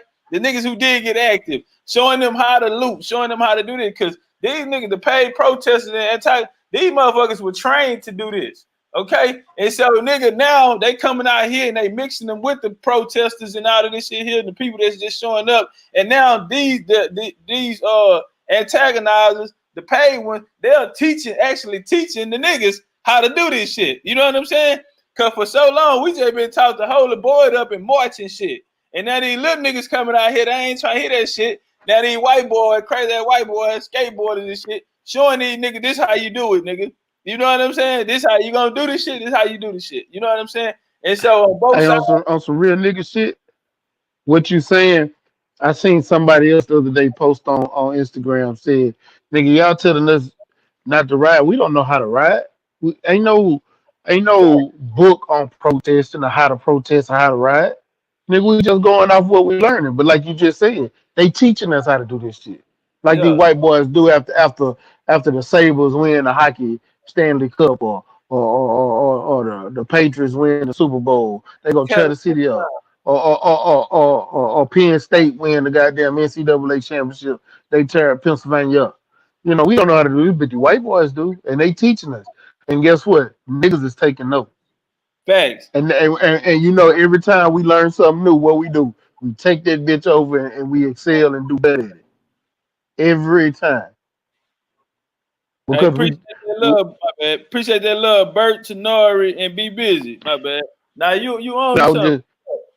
was just saying, you know, we smarter and we tactical about everything we do, but a lot of times when we get pissed off and angry, We go head first without thinking. We just go at it. Let's go do this. Fuck it. We doing it. Cause I'm going to the protest tomorrow. It's at 3 o'clock. I'm gonna be there. But I didn't go when it first happened. I was, but I hurt my back. That's a whole nother story. But if I'd have went originally, I'd have been out there. I'd probably be locked up right now. But I'm gonna be there tomorrow. Whatever go down, go down. But Yeah. when shit happened, we spur of the moment type people. But at the same time, when we start learning stuff, we get tactical Yeah, and just like strategic. anything you do, the more you do it, the better you get at it. You know what I'm saying? Yep. And so this right here is training. Now you had like other rallies and shit, motherfuckers was getting down and they turned up, but this one right here is more effective. And Kel say she don't agree. A lot of people ain't been paid and all that. Well, Kel, sweetheart, you just it's cool. Everybody, it ain't for everybody, right? It ain't for everybody. You know what I'm saying? Yeah. I don't want trouble. But what I would say is to just research the matter. You know what I'm saying? This ain't my opinion. Just research it, baby girl. You know what I'm saying? It's a lot of information out there. You know what I'm saying? Just tap in. Just research it. It's there. All right. No. Eagle Hawk is all good, man. Appreciate you coming on and sharing your wisdom with us, breaking it down, man. I think the crowd appreciated that, man. The audience appreciated that, man. That in the chat, that was real right there. You broke down some real significant things. You came in with some good points, and you left out on some good points, man. We'll do it again another day in a real way. Yeah. Tenora say training days. Hey, this training day like a motherfucker. And look, this is and this is what our youth need. You know what I'm saying? All of that old you had Keisha Bottoms come out and say to the Reverend can show us how to do a real peaceful protest. Fuck all of that. These white boys, it's fucked up. We gotta learn from the white boys, but nigga, if that's how we gotta get the end, that's how we gonna get it. You know what I'm saying? See, I couldn't have been on that stage with her because, like I said, how many peaceful protests are we gonna do before we learn that this shit don't fucking work? It ain't never worked. They always try to guide you towards that because it makes you docile. You know what I'm saying? And make you weak. You know what I'm saying? I'm gonna tell you, even when Martin Luther King did it, it didn't work. What happened was they killed Malcolm X, and was it a month or two later they killed Martin Luther King. And the reason they had to do something is because niggas, when Martin Luther King died, they was tearing up every goddamn major city in America. They didn't have no choice but to do something because you just took our leaders away. They had to do something because niggas was riding. Wasn't nothing peaceful no more. Niggas was riding. So just like we doing now, we riding because it ain't peaceful. We gave y'all enough peace. No, you know, when you look at it, look, the Emancipation Proclamation didn't free nobody. We finally got the rights of a citizen in 1965. You know what I'm saying? They killed the leaders right after that. What is that saying? Right after when we first step into freedom, we only been in this thing for 55 years. It didn't start at the Emancipation Proclamation. It started in 1965. It's only been 55 years, man. Break it down. You know what I'm saying? That's the truth. This is the beginning. This is when you look at it in the real sense of the word. This is the beginning of us getting comfortable with our freedom. Hey, hold up, being big. All right, stay ready, man. I appreciate you coming on, man. It was good, man. I finally got to tap in with you, goddamn. I know that I'm 12 hours ahead, goddamn, but man, appreciate you coming on, goddamn. I miss building. Man. You was 503. Anytime, it's been a minute. We had to cook. I had to stay up for this one, but normally I'd be asleep by now. That nigga, them motherfucking pain meds done kicked in. Shit, I'm about to. Nigga, y'all was gonna hear me snoring on this bitch, so I had to go get a I feel you. My ass gonna have to go to bed, man. Salute to you, bro. All right, man. Peace, man. One love, Top Cat. I can't wait till you get back and we can really get to cooking, man. I'm gonna go live tomorrow at the protest too, so all right. Might see something significant. We never know. For sure. Be careful out there, man. All right, man. See you up, see you later. Nah, Stay up, bro. Hey, hey, y'all, bang the like button, man. Get the likes up in here, man. Let's get to 100 likes. Let's get to 100 likes. Bang the like button, bang the cash app in a real way. Yeah, what you were saying? Finish cooking. You know, when you look at it, it's only been 55 years. It's the beginning of us getting used to having certain rights and freedoms. You know what I'm saying? So they had to kill Malcolm. They had to kill.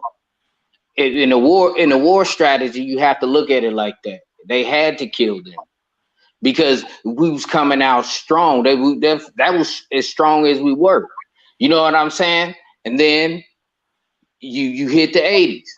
You know what I'm saying? To break that up, to stop us from our power in the inception, we get the crack era. And now we about 40 years, 35, 40 years away from the crack era, and we coming out with a new sense of self. That's why they trying to push other stuff to keep us occupied, whether it be drugs, you know what I'm saying, these opioids, staying high, you know what I'm saying? They trying to keep all that shit. They don't want to wake niggas up. So they, you know, even though this insurrection is happening now, it's gonna be something else that's gonna try to quiet us up. And the thing about it, you can't settle. You know what I'm saying? This is just the beginning. So we've been waiting around to get our full rights, our due respect, and what is owed to us. So the pressure must keep up. You know what I'm saying? It has to. Because we might get one more chance after this. Just one more, and we got to be ready if that second chance comes. Not saying this one ain't over yet. We don't know how this gonna play out. You know what I'm saying? So, but motherfuckers should be taking notes. But like I said, the whole thing is the psychological. Remember, war is more psychological than anything. You know what I'm saying? Than anything else. When they came over here with a psychological plan to break the indigenous people, which is us, to break us in order for them to establish power. And so we have to do it psychologically.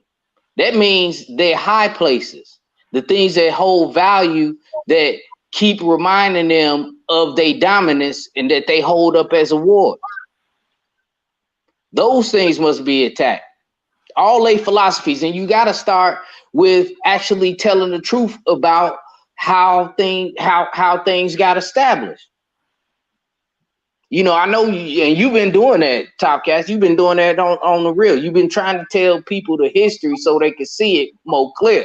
And when you look down to the brick and mortar, it starts with they churches. It starts with the Protestants, the Methodists, and the Catholics.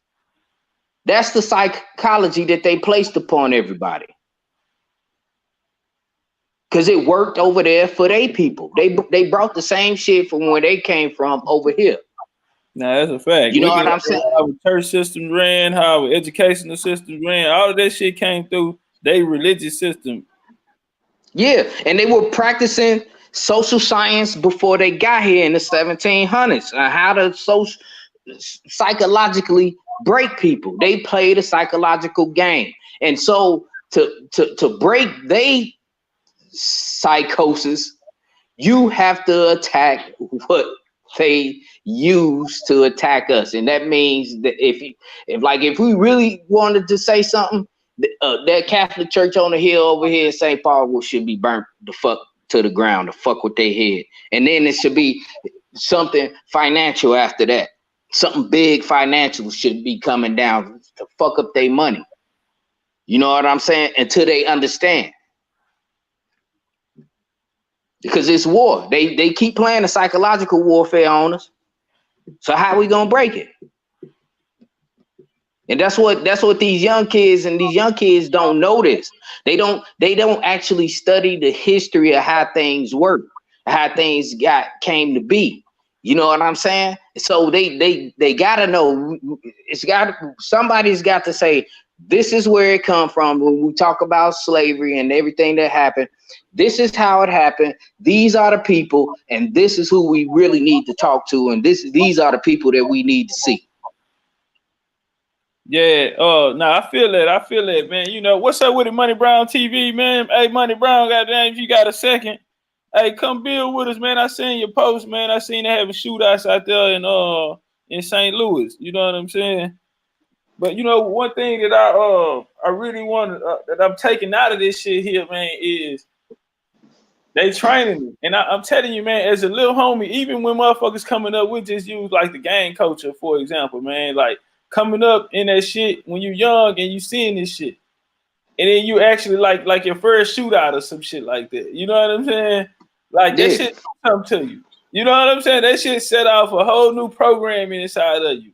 So the next time even if you had like some doubts the first time or you had like some nerves or something the first time, after you come out of that comeback, nigga, you got a different mindset on it. Your approach is different. You're gonna strategize, you're gonna be tactical with it the next time. You're gonna see, okay, I did it like this, I need to do it like that next. And so by these niggas coming out here with them. Now, maybe the worst thing, I don't know if the shit was, you know, if they plan for it to go like that, all right, let me go out here and show this. Because some of the protesters, they got a video out right now, nigga, of a man out there actually passing out money. Nigga actually passing out money to the motherfucking black people out there to come help him go down there and tie some shit up.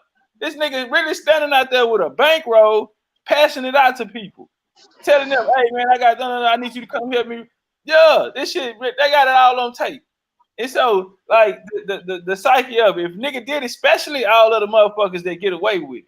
Now you know when you do something and you get away with it, nigga, that shit they'll put a different type of confidence in you to say, oh damn, that shit wasn't nothing. So all of these niggas who've been scared of the laws, all of these niggas who've been out here scared to all these niggas who've been out here scared to get down and shit, you know what I'm saying? We can't fight the police, we can't win, we can't beat the army and all this type of shit here. When they come, we need just people protest and stand down. Now these niggas, you got so many motherfuckers out here who got experience now. You know what I'm saying, nigga? I was there, nigga. I got down on them hoes, nigga. I got away with it, type of shit. You know what I'm saying? I sit there building a different type of mentality. We might not see it in our age, but the babies and the ones that's coming after them, they not seeing the marching and all of that shit there. They like, fuck that shit, nigga. I don't have to march. If I want to do something about this here, it don't have to be marching no more. I can really turn up and get active out here, nigga. I got strikes. Yeah, I ain't gonna lie. It's producing a certain level of confidence in these young cats. I was watching the one. I was on Twitter before you came on when the barbershop conversation was on. I was checking out Twitter. Them cats in New York done ran over a couple of officers with their cars and shit. Just ran their ass over.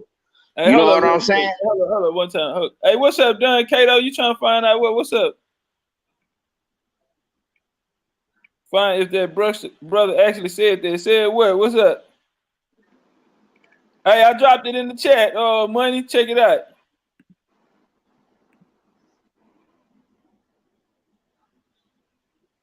What you talking about, Don Cato? All right, my bad. Keep cooking.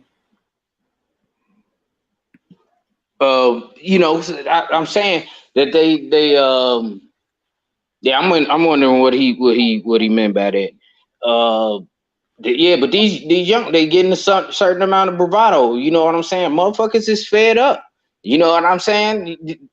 The world is actually seeing and has been for a while and just been quiet and seeing how we are actually really treated. You know what I'm saying? They starting to see that shit and you know, and they probably moving, you know what I'm saying, more in their hearts that, you know what I'm saying? Nah, man, this shit gotta really stop, man. This shit gotta really stop. We can't move forward because this shit keep popping up. And this shit gotta be constantly in their face. So that somebody who has got a big enough platform to actually speak this real shit, you know what I'm saying, and explain it to them actually how this is happening when we're talking about the psychology, the foundation of how this has been built and how it can be fixed. Because the truth of the matter is that we is gonna have to live with white people regardless if they lose power or not. You know what I'm saying? So if we gonna always have to live with them, you know what I'm saying? So how can we break this if they really want to break it? But I haven't seen anything as of yet while all of this is going on, so as to say, how can we break that? I can't really say what it is, but how can we break that? Break what? Break this supremacy. Break this idea of the supremacy is psychological, right? It's the chip, right? You know what I'm saying? White folks shaped, molded, and molded and crafted the minds of African American, right? It's the mental aspect, right? Just the fact, like when we was coming up in the ghetto, like Money, I know you too, like. Right. You raised like the allows you to come chase the people, the drug dealers and shit, and come chase the dudes out of the block, and then they'll come through there and they'll ask the kids, which way did he go? Hey, watch this here, y'all. What your mama always told you? Don't say shit. I don't know. Don't say nothing to them. Don't talk to them. Right. You know what I'm saying? Mm-hmm. And they'll come out and that shit go way back to motherfucking when them hoes used to run up on us back in the game. You know what I'm saying? We go back to the 1800s, 1700s. It never was a connection. We always understood as kids, babies, we were raised to understand that this here is our enemy. You know what I'm saying? Don't fuck with them. And you gonna protect the other nigga. That anybody standing around here, we gonna protect it. These hoes come up in here. And so it's psychological. That's what the schooling is for. That's why you got free schooling. That's why you go back to John D. Rockefeller and they incorporated the free schooling. And that shit there go back to Martin Luther, the Protestants, when they came over here. When the Protestants came here, they brought that. Now, Martin Luther over there, he wanted state required school, right? Because he understood if they take the mind and train it. You go back to the civil rights era, LBJ. He said, give him a generation and he'll give him the babies and he'll change the generation. He gonna shape them through the minds and their mentality. You see, you instill that shit. That's the supremacy come through the mentality. Now we see the systematic shit, the oppression of the job, the oppression of certain things, the areas that they block us from. Now the psychology we go back to the civil rights, the ones before us, they psychology and they answers to that was, okay, we got to ride at the back of the bus. Okay, well, we can't sit at the front of the bus. Well, we want equal rights to sit at the front of the bus. It's all psychological. Now you get down to this area, then you talking about nigga can't sit at the bus, then nigga gonna torch the bus or shoot that bitch up. You know what I'm saying? And so you break through the psychology. It's always them, the supremacy and these systematic stuff, it's always gonna be there. But it's the psychology on how you handle it. You knock that shit down. Bitch, you don't want to be a part of it. Nowadays, these little niggas now, they don't want to be a part of it anyway. We'll shoot your shit up, bitch. We'll take your shit. And then you got some crazy ass white folks over there who gonna come out and get down too. You know what I'm saying? Fuck that, baby.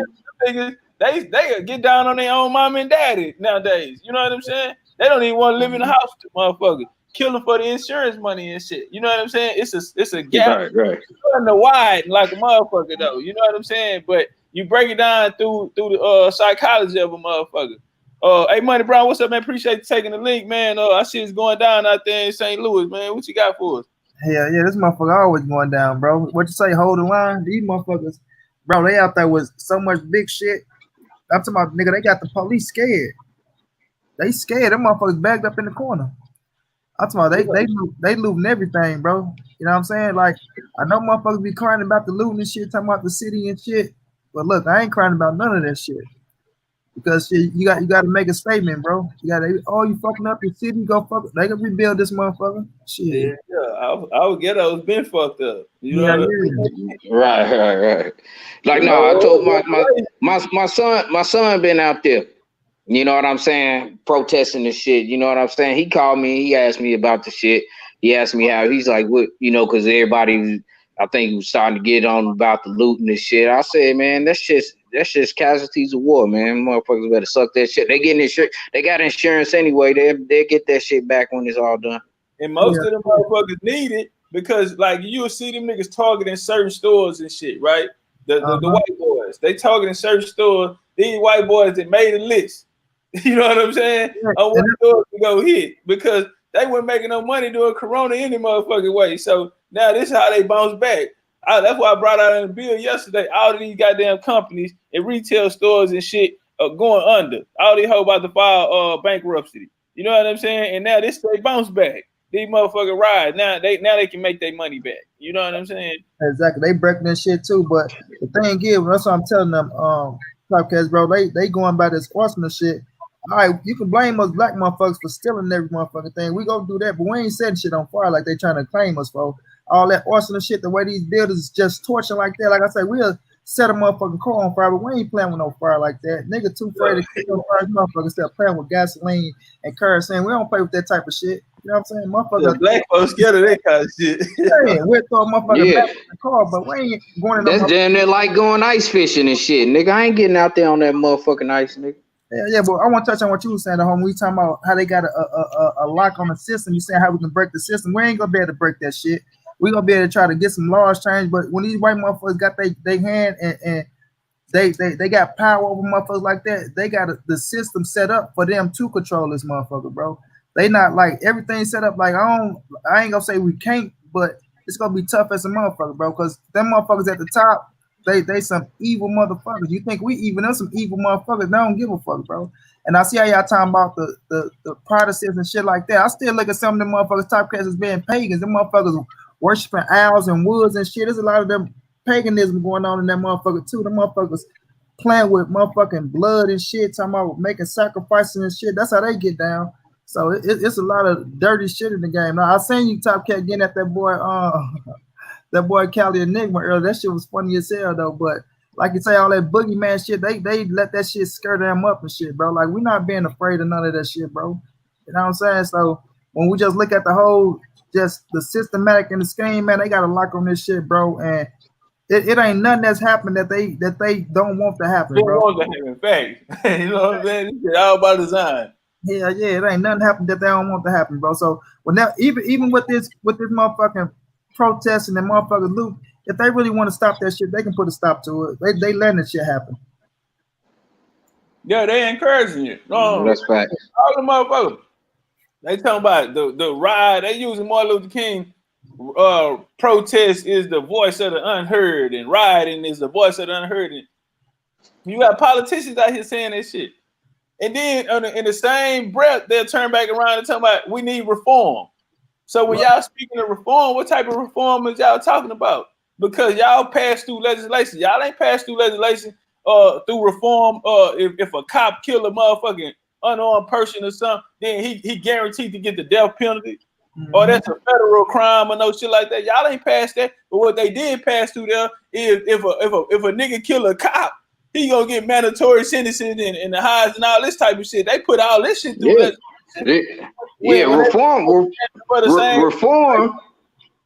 Reform requires that they change the legal system and the justice system. That's the whole motherfucking thing. So that shit that old reform shit these niggas talking about, why haven't no legislation been passed? And to hear these governors and these mayors and these other motherfucking politicians to come out here and say that they are with the people and they with the I feel sorry for what happened to George Michael. We keep seeing that black people getting killed and all of that. Well, my nigga, you are in power to push legislation through. Ain't nobody wrote up no bills and none of that. And so when you hear him say that, and then you see him do something different, and ain't nobody brought up no laws or brought up no real legislation to change this situation or to make no real motherfucking Amber Geiger went to this nigga house and killed him in his house. Okay, you know what I'm saying? Different shit like that. I don't give a fuck. Any police, you do this shit on duty, nigga. All off duty, nigga. If your ass a police officer, nigga, that should be a federal crime, nigga. The motherfuckers should to guarantee get the death penalty or some shit like that. You killing motherfuckers on tape. You know what I'm saying? And then now the police department got to protect you. In Houston, these motherfuckers did a no-knock raid in Houston. Went in there and killed them for the white folk. They killed them and they killed the dog. You know what I'm saying? And to cover the shit up, they said that it was a heroin house. These folks out there pushing heroin. And that nigga neighbor came on TV and said, man, I asked him to go fishing with me. He told me he couldn't go fishing because he didn't have a fishing license. He said, man, you think this nigga finna come in here and run a heroin house and he won't even come fishing without a fishing license? And then they came to find out that these were some dirty cops. These motherfuckers kicked in the wrong house. You know what I'm saying? Killed them people, set it up. Niggas stood in the closet and fired some shots out the closet. Like 45 minutes after the shit happened, somebody was recording and ended up hearing gunshot. Bow, bow, bow. Just so happened they caught it on tape.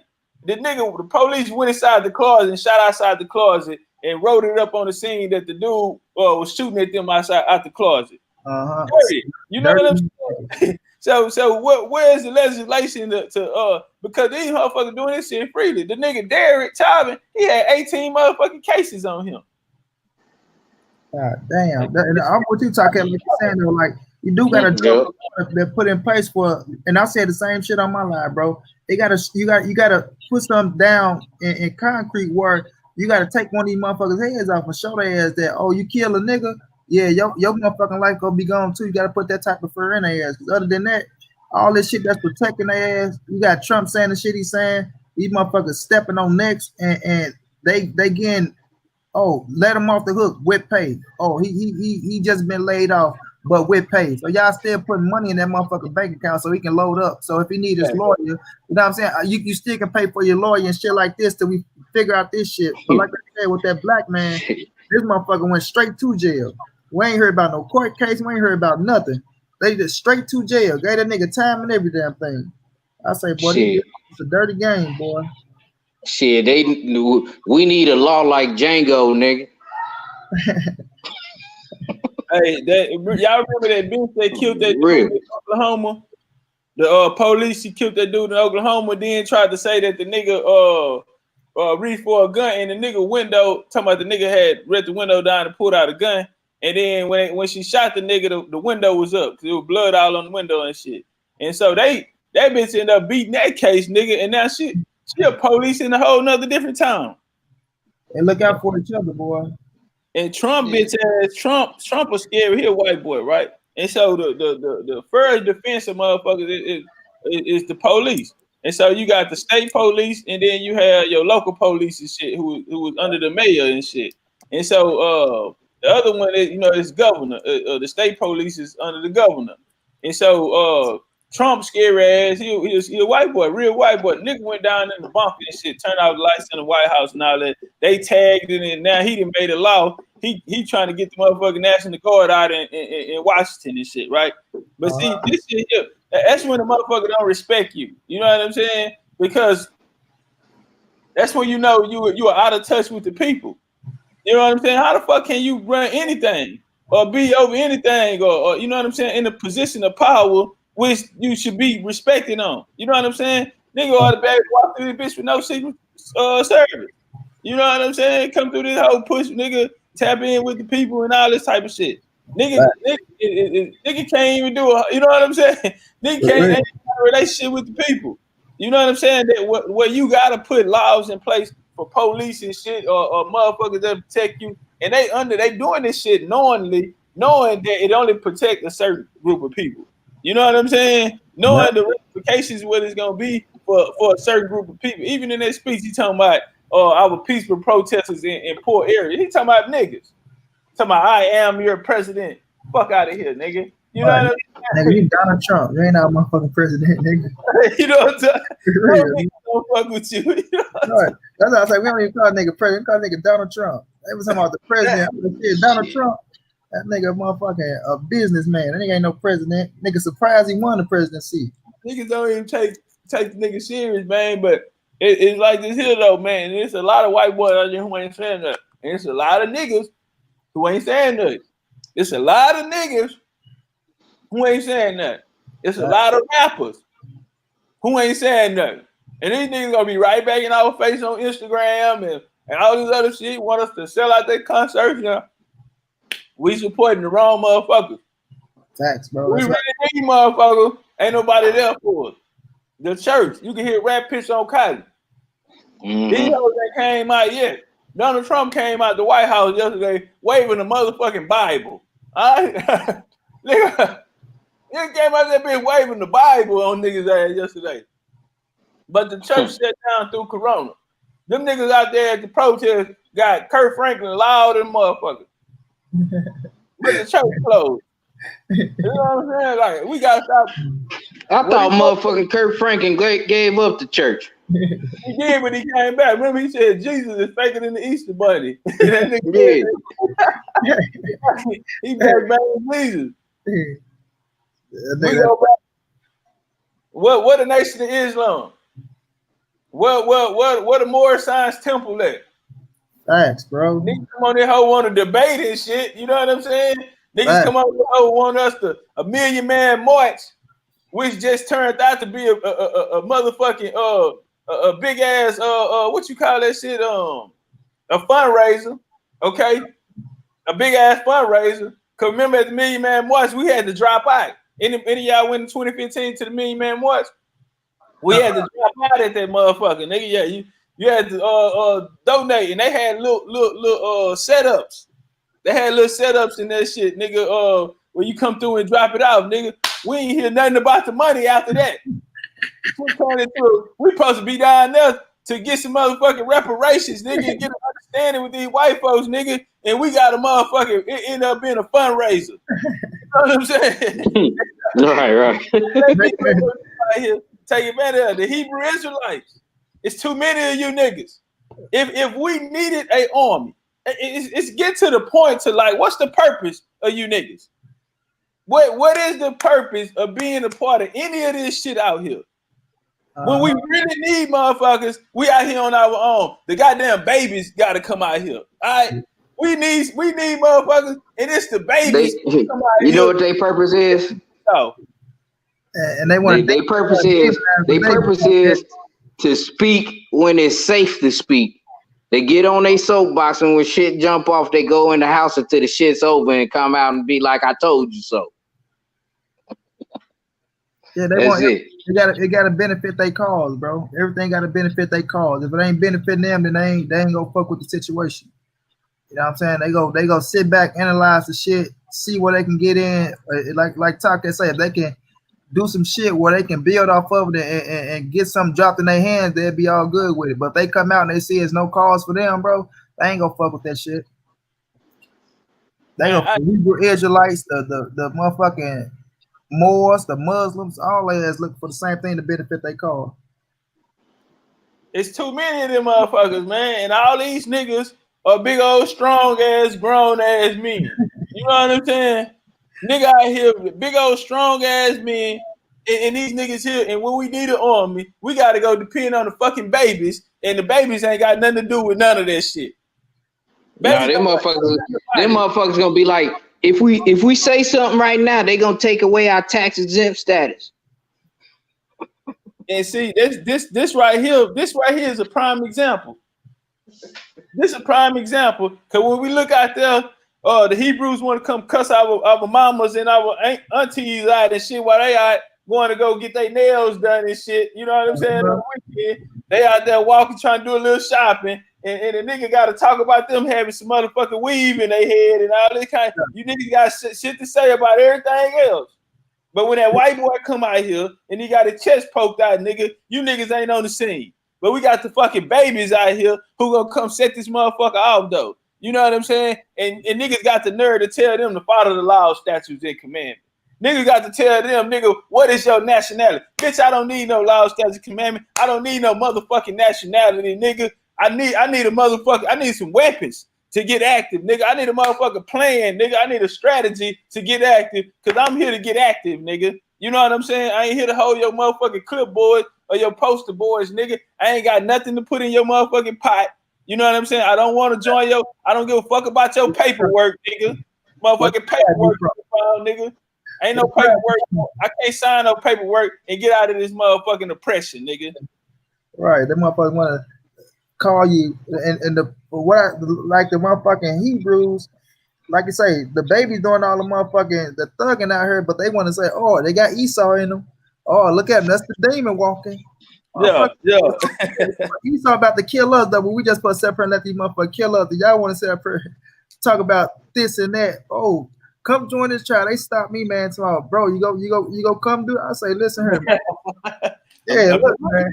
Still waiting on you. Yeah, I ain't finna be sitting over here with all this shit. Talking about, yeah, he coming back and all. Look, man, we gotta protect ourselves on this motherfucker. Shit, by the time he come back, I already been sent up that way. Shit, Yeah, Latrice Thompson, the Hebrew Israelites are hiding under a rock in a cave right now. That's what it is. Rock in the Bible, the rock of Jacob or something like that. Yeah, man. Some shit. Man. That's what it is. Hey, you niggas done played on us for too long, my niggas. That's why I say these niggas ain't no different than these civil rights niggas. They talk that shit.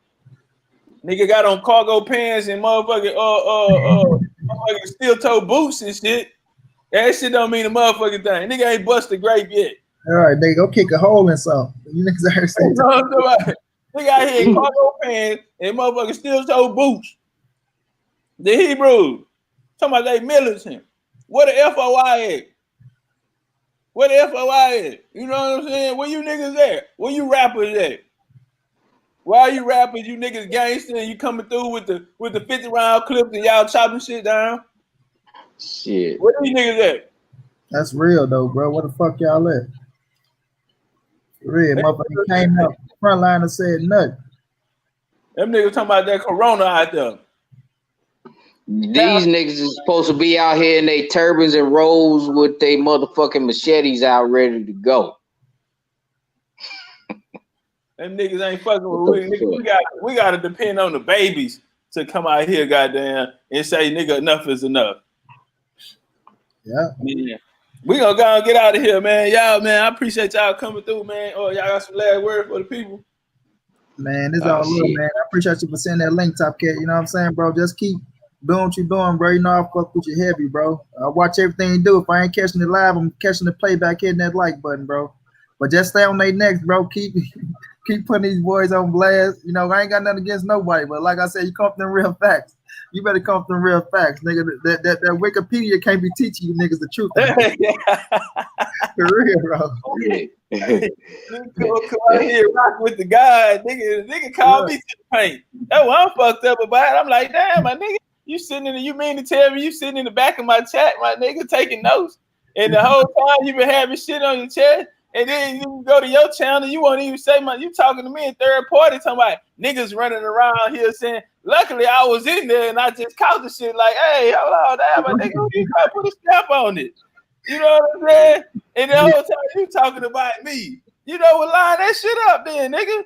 And then when the nigga line the shit up, the nigga ain't got nothing, he ain't got no clip in the pistol. Nigga can't find them note cards. Top Cat, they can't find them note cards. You know what I'm saying? All of a sudden, this shit that we missed somebody, he done misplaced the note card. Come on, man. You know, but you know, at the same time, I mean, you know, I understand, man. You know, see, I ain't got no dog in the race. You know what I'm saying? A lot of niggas were fucked up at me because I was highlighting the fact that Trump, a white boy, a racist Ku Klux Klan, was going against another racist Ku Klux Klan. I thought this was the white boy against the white boy. But see, we're speaking on that shit right there. Motherfuckers have interest in the white boy. You know, in one of these white boys. And that's where the problem come with me. Because of this interest in this political party or ties that you got with this white boy is you feeling like you are a part of. You know what I'm saying? Type of shit. And now you got a problem with me. You know what I'm saying? Us and black, we ain't got nothing to do with that shit. We need to be over here collectively together as brothers, figuring out us a plan for our people. I just brought out this white boy going against this white boy. And niggas goddamn nigga associated me with the shit. Well, you said Trump is for black. I never said that. I said Trump was better than this white boy. They was going against each other, and I highlighted what this white boy did. Trump is a racist. He not with us. We don't want this nigga. Right. You know what I'm saying? I ain't never voted in my life. Money, you ever voted? One time for Obama. See, and now niggas get a pass on that. You know what I'm saying? Get a pass on that. You know what I'm saying? And Killer Mike need to take that motherfucking t-shirt off. I just did that shit because it was a black man. Bro. Yeah, you feel me? It was a lot of niggas. That nigga brought the hood out. You know what I'm saying? That nigga Obama brought the hood out. If any black person voted for Obama, nigga, you was not wrong. You was not wrong. You know what I'm saying? You actually did because you was on code. You know what I'm saying? That was holding the line right there. You know what I'm saying? It turned out bad for us, but we was holding the line. You know, I never voted, but if I would have, it would have been for Obama motherfucking ass. You know what I'm saying? I remember the night when the nigga won, nigga, I pulled up. I was on the way to this little bitch house, nigga. I was in I had a blue park ab, nigga, blue lights on that whole 5 screens. I was on swingers. I left the car in the parking lot, nigga, cause they hit me from the trap. Cause I ain't want to leave at first. We waiting to see who won this shit. And I said, damn, I gotta go, man. Cause I had a lick going that way too. So I shoot over there, nigga, middle of the parking lot, they hit me, nigga. He won, nigga. I jumped out the car, nigga, right up the stand, left my car in the street and everything. You know what I'm saying? Nigga, that was wild that night. You know what I'm saying? But you know, it turned out bad for us. But far as these white boys go, I ain't fucking with none of these white boys. I don't believe in their system, never have. You know what I'm saying? And I really would appreciate if we got together to build our own shit outside of there. Because like you said, money, they supremacy not gonna die. It's a system that they built. Why the fuck would you go to war or try to go in there and redo some shit this nigga did? Go in there and remodel this nigga house. You know what I'm saying? Instead of coming over here and building your own motherfucking house. What's up, DT, with your little sex ass? You stupid. What's up? I got one thing to say, and then I'm gonna slide off because I know you gotta go. But the problem is that black people still love white people, and black people still think it's good white people. You know what I'm saying? There is no such thing as a good white person. All white people are our natural enemy. And so until black people get that out of their mindset and get that fear out of their heart, ain't nothing gonna happen. Not for real. Let me touch on that. There's no such thing as a good white person. Not for us. Exactly. And I said that shit on my live. I say, man, I'm not looking. Look, I appreciate it, motherfucker. Tomorrow. This person said this, that person said that. I say, look, man, I'm not looking for the approval of no motherfucker but my own people, bro. That's it. The only approval I'm looking for is my own people. I don't give a fuck how many white motherfuckers get out there and say this, say that. How many white motherfuckers? The only thing they're gonna highlight is blacks. Look what's going on. Blacks burning this down. Blacks now they really coming out now because, like I say, the camera catching this shit. But even though the camera catching this shit, they still don't give a fuck. They still blacks this, blacks that. That's why I say, man, I'm not giving a fuck about nothing but my own people. I'm not crying about none of this shit. But it's not meant for them to care. We in war. Like, it's not. Black people keep talking about what these white folks don't care about. It's not meant for them to care about their enemy. I mean, it's only natural for them to keep their foot on our neck. So at the end of the day, you should just be like, fuck it, and fight back. However that may be, but fight back. You know what I'm saying? And then you got to be willing to die behind what you believe in. And black people have a problem with that when it comes to these white folks, because then you start talking about the guns that they have that you don't have and all this so scary shit. See, let me say this. I don't be liking this shit right Let me say this, right? So if it's a bunch of white folks in the jungle with guns, right? Well, I'll say about 3 white folks in the jungles with guns, and it's one lion. They could take out that one lion because, you know, that one lion, although physically stronger than them, that one lion is by itself. But if you got 10 lions, 15 lions against 3 white folks with guns, them white folks would drop them guns and haul ass. Black people don't understand their united power. We might not have the guns, but if we unite, these motherfuckers can't do anything to us. And it's a mental fear that they ingrained in black people to believe that you can't do anything. And old boy said something earlier. He said, old boy at the top, he was like, well, you know, we got to still live with them. We got to, what do we do? You know, even if we were to be in power, we got to still be around white people. So what did you mean by that? What is that supposed to mean? You put your foot on their motherfucking necks. So what did you mean by that? Baby, you talking about you, baby. Hey, I know who she's talking to. Be my daughter, goddamn. You know? Shit. Look. Damn right. We gonna live with them. She thinks just right, like so that. what does that mean? What does that mean? What does that mean? What's the point? I'm saying they gonna exist. Okay, but what is that supposed to mean? What is your point in saying that? What did I say earlier? What I say earlier? You said basically you like even when even we get our own shit in this country, white folks still gonna be around. We still gonna have to live with them. Right. So what's your point in saying that? You're saying that to say what? I said that to say exactly what it is. Okay, we're gonna live with them, and what is that supposed to mean to us? It don't mean under their rules. I say, but my whole thing is that the psychology that has been placed needs to disappear. They need to be destroyed psychologically.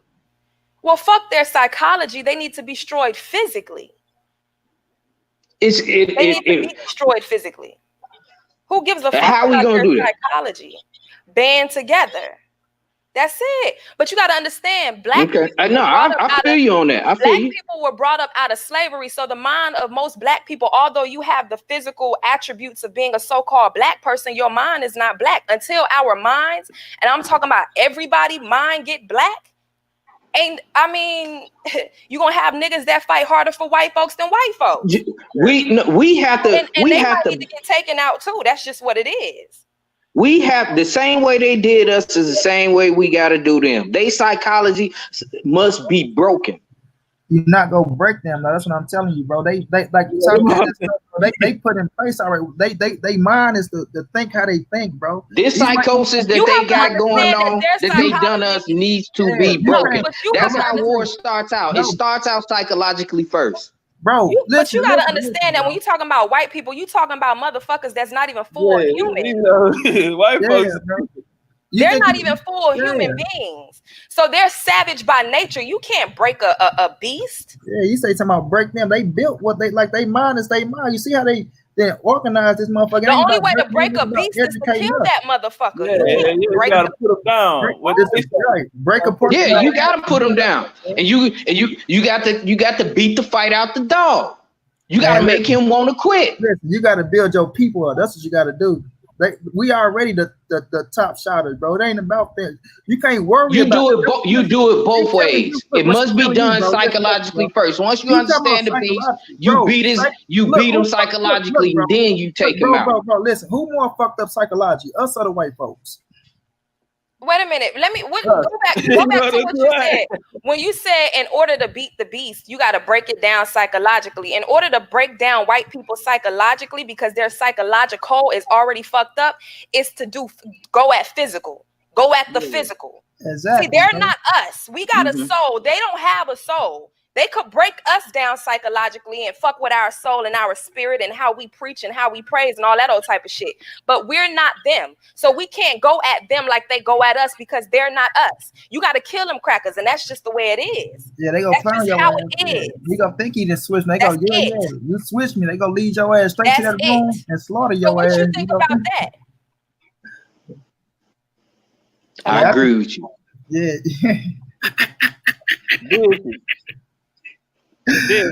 That girl cold. I'm in love on this boy. Yeah. Hey, DT, don't be coming around here with your chest out and shit, goddamn. No, keep your chest out. Fuck that. I mean, look, you just gotta be 100 with it. Like black people be talking around this shit, like they don't want to say the wrong thing and all that. At the end of the day, you gotta say fuck a cracker. That's how your mind has to be. It can't be something. Well, we gotta live around white people and all this old stepping. I say this here though. He ain't say. Well, watch this, DT. He ain't say we had to get along with them. No, but what I heard a little bit of fear in his voice. Nah, you heard, DT, you heard what you wanted to hear. No, I heard what I heard, and I could feel that your soul, your spirit went all the way on some warrior type shit. No offense. Nah, you heard what you wanted to hear. I heard that you were a little bit apprehensive and going all the way full throttle against your oppressor. And nobody called that out because most black people are that way. We hold back when we talk about white folks, but we go in on these black folks. I mean, you got to go in. When I say go in, I'm talking about go in. Like for real. Like fuck them. Like. Nah, he said, how long you been in the chat? Oh, like when I heard you, and I was like, hold on, should I jump in here and say something or should I fall back? You know what I'm saying? Because see, one thing I don't want to do is like get in your chest because you a black man, and I know that sometimes some people feel some type of way about it, but at the end of the day, I'm just like, yo, like, what the fuck? They ain't going all the way in. So you ain't heard nothing I said before that. It don't matter because what you said at that moment didn't sound right. You feel me? Hey man, we off of that, DT. Them come here with all this goddamn foolishness. Hey, DT, I'm coming to Florida next week, man. I'm gonna be out there, goddamn. I need you to show me around. What part of Florida you gonna be in? Whatever part you in. You stupid. But anyways, I'm about to fall back. But thank you for letting me on here, TOPCATZ. Man, when we gonna do a show? I don't know. I'm gonna hit you up. Man, you got IG. Go follow me on IG. Hold on, TOPCATZ. You gotta say peace out to all of us now. You just can't say peace to TOPCATZ and run about this motherfucker. I'm gonna holler at y'all, but TOPCATZ, I'm gonna holler at you though. Hey, don't act like that. I'm gonna holler at you, TOPCATZ. Hey, that's my homie right there. My homies, man. Goddamn. All right, DT. You be easy. I'm gonna smack your booty on the way out. You need to smack them white folks. That's what you need to do. But I'm about to slide off. Hey, now hold on, DT. Hey, go follow me on IG. Legendary TOPCATZ. If we gonna be together, goddamn, you gonna have to accept my homies too, goddamn. You understand? Stupid. I'm about to slide off. Yeah, all right, TOPCATZ. I'm gonna holler at you. All right, go on. Ain't no fun if the homies can't have none.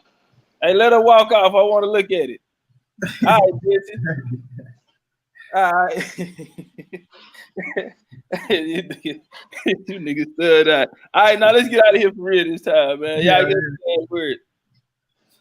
Oh man, thanks for having me on, bro. I need to get my ass up in the morning, man, and yeah, man, keep chopping it up, man. I'll be back on here, bro. Just keep that shit up, man. Keep that shit up, man. And I wanted to say something. You been some shit that you said a couple weeks back when you was talking about the COVID and everything, and they instituting martial law, and you was talking about how something was going to happen for them to bring in martial law. Facts. You know what I'm saying? So now we kind of getting there, bro. We kind of getting there. They been trying to find a way to salute to you, man. Salute to you, Legendary, for everything you do, man. But I'm gonna get the hell up on out of here, and I appreciate you. In a real way, appreciate you too. Hey, I've been 10 steps ahead of this shit the whole time, though. Everything niggas can talk their conspiracy, niggas say what they want. Everything I said before the shit started happening was 100% on point. Everything that I said, you know what I'm saying? I feel like it's my mom, but the police going there. Man, ain't going to tell us what's for us. Hold on, go ahead. Okay. Man, everything, all of this shit. Now you can turn up money. Now I was just responding to B&B.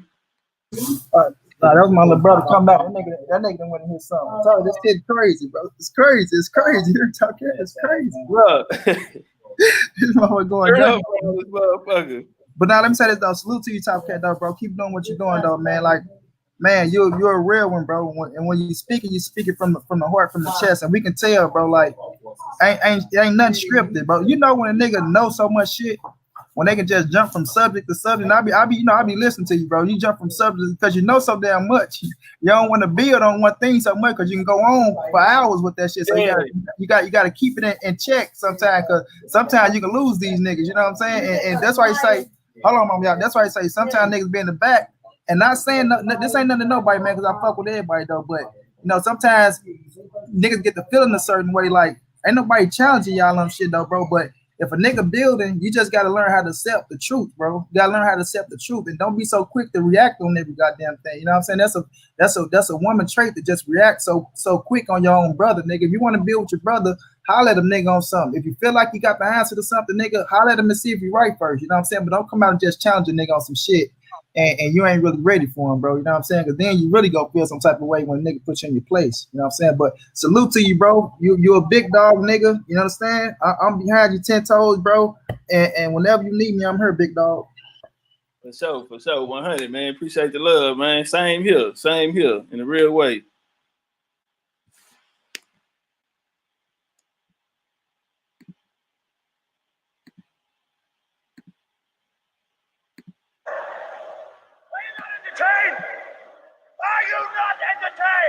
That's not why you were here. Yeah. Whoa. Shout out to the homie Money, man. Shout out to B&B. Shout out to Money Brown, man, in the real way, man. I fuck with Money Brown. Money the real one, goddamn. I'm in St. Louis, goddamn. I'm turning up with him in the real way. Hey, man, you know, at the end of the day, man, like, man, if motherfucker, man, you can go back to when the COVID shit first started. When it first started, man, I've been walking this shit down. Everything I said, homie, nigga been 10 toes ahead of this shit the whole motherfucking time. Before the shit came out with the attorney, before Keith Ellison ended up taking the case, I was on top of all of that shit. The news got broke that he had took the case right before a nigga had broke the shit down what was about to happen in the case. I came out telling niggas about the shit was paid protests and all of this shit here. The shit was being funny, who was behind it. Before the shit, the news started reporting who was behind it. 2 days later, they catching white folks out here with bricks and 75. Come on, man. Motherfucker don't give him a card. Hey, man, I ain't tripping. You know, I'll get my roses when I'm gone. You know what I'm saying? I guess I got to wait till I'm gone before I get my roses. You know what I'm saying? In the real motherfucking way. Or make it red in the motherfucking...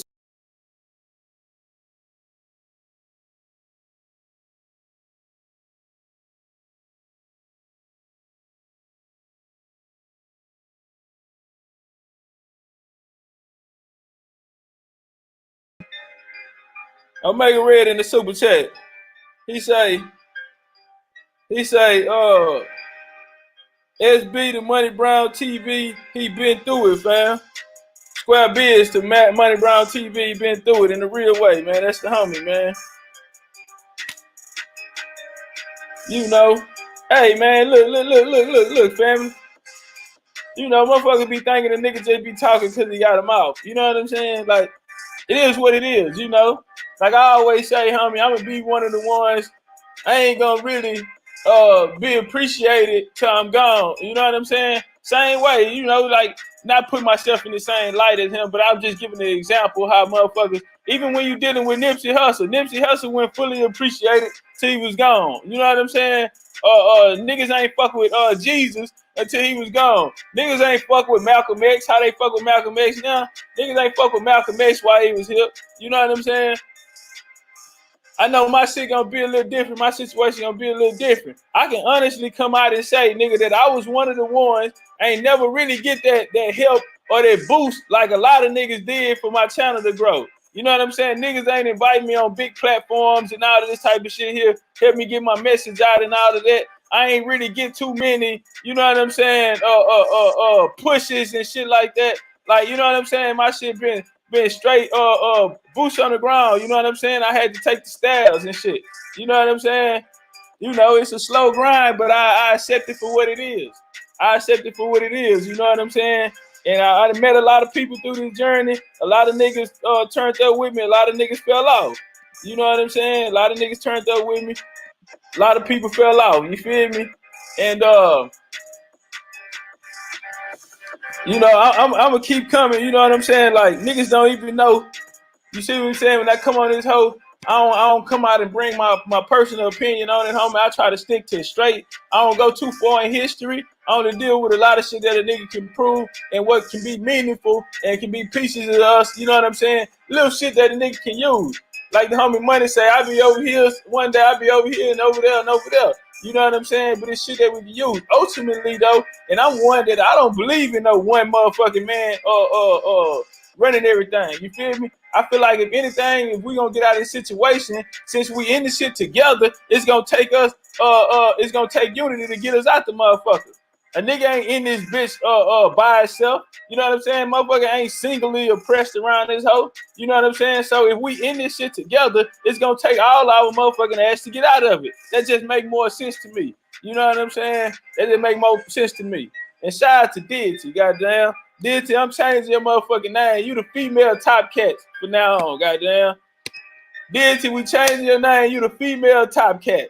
You know what I'm saying? I know she be coming off a little hard and shit. You know what I'm saying? But I think that comes with experience. You know what I'm saying? Come with age. We got to get into it. Baby girl still young. You know what I'm saying?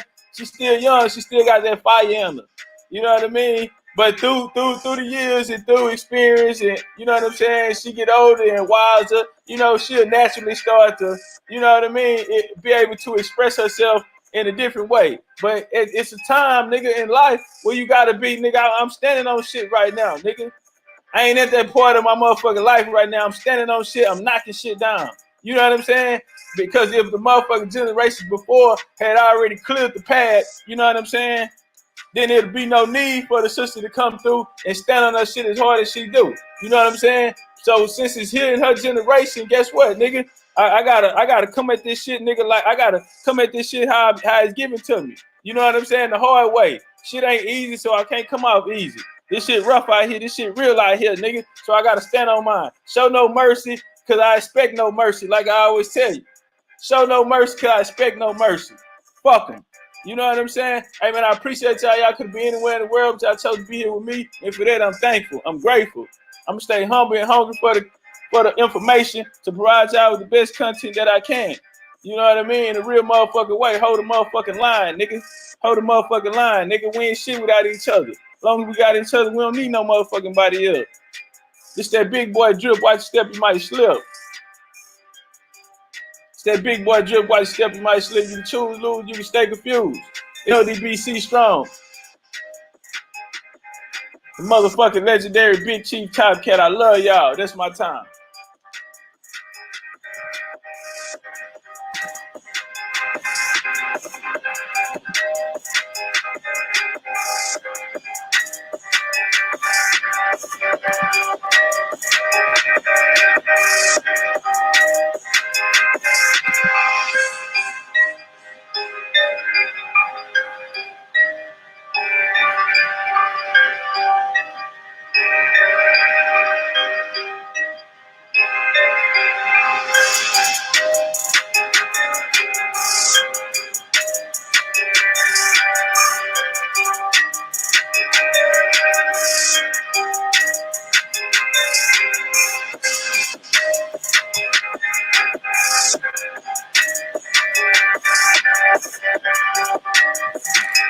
Hey, appreciate you, Fahim Divine, in a real way. My nigga Fahim Divine, man. Shout out to Fahim Divine. Motherfucking top shotter, goddamn. That's my hit man right there in a real way. Y'all be cool like y'all be cool. Till next time. We gone.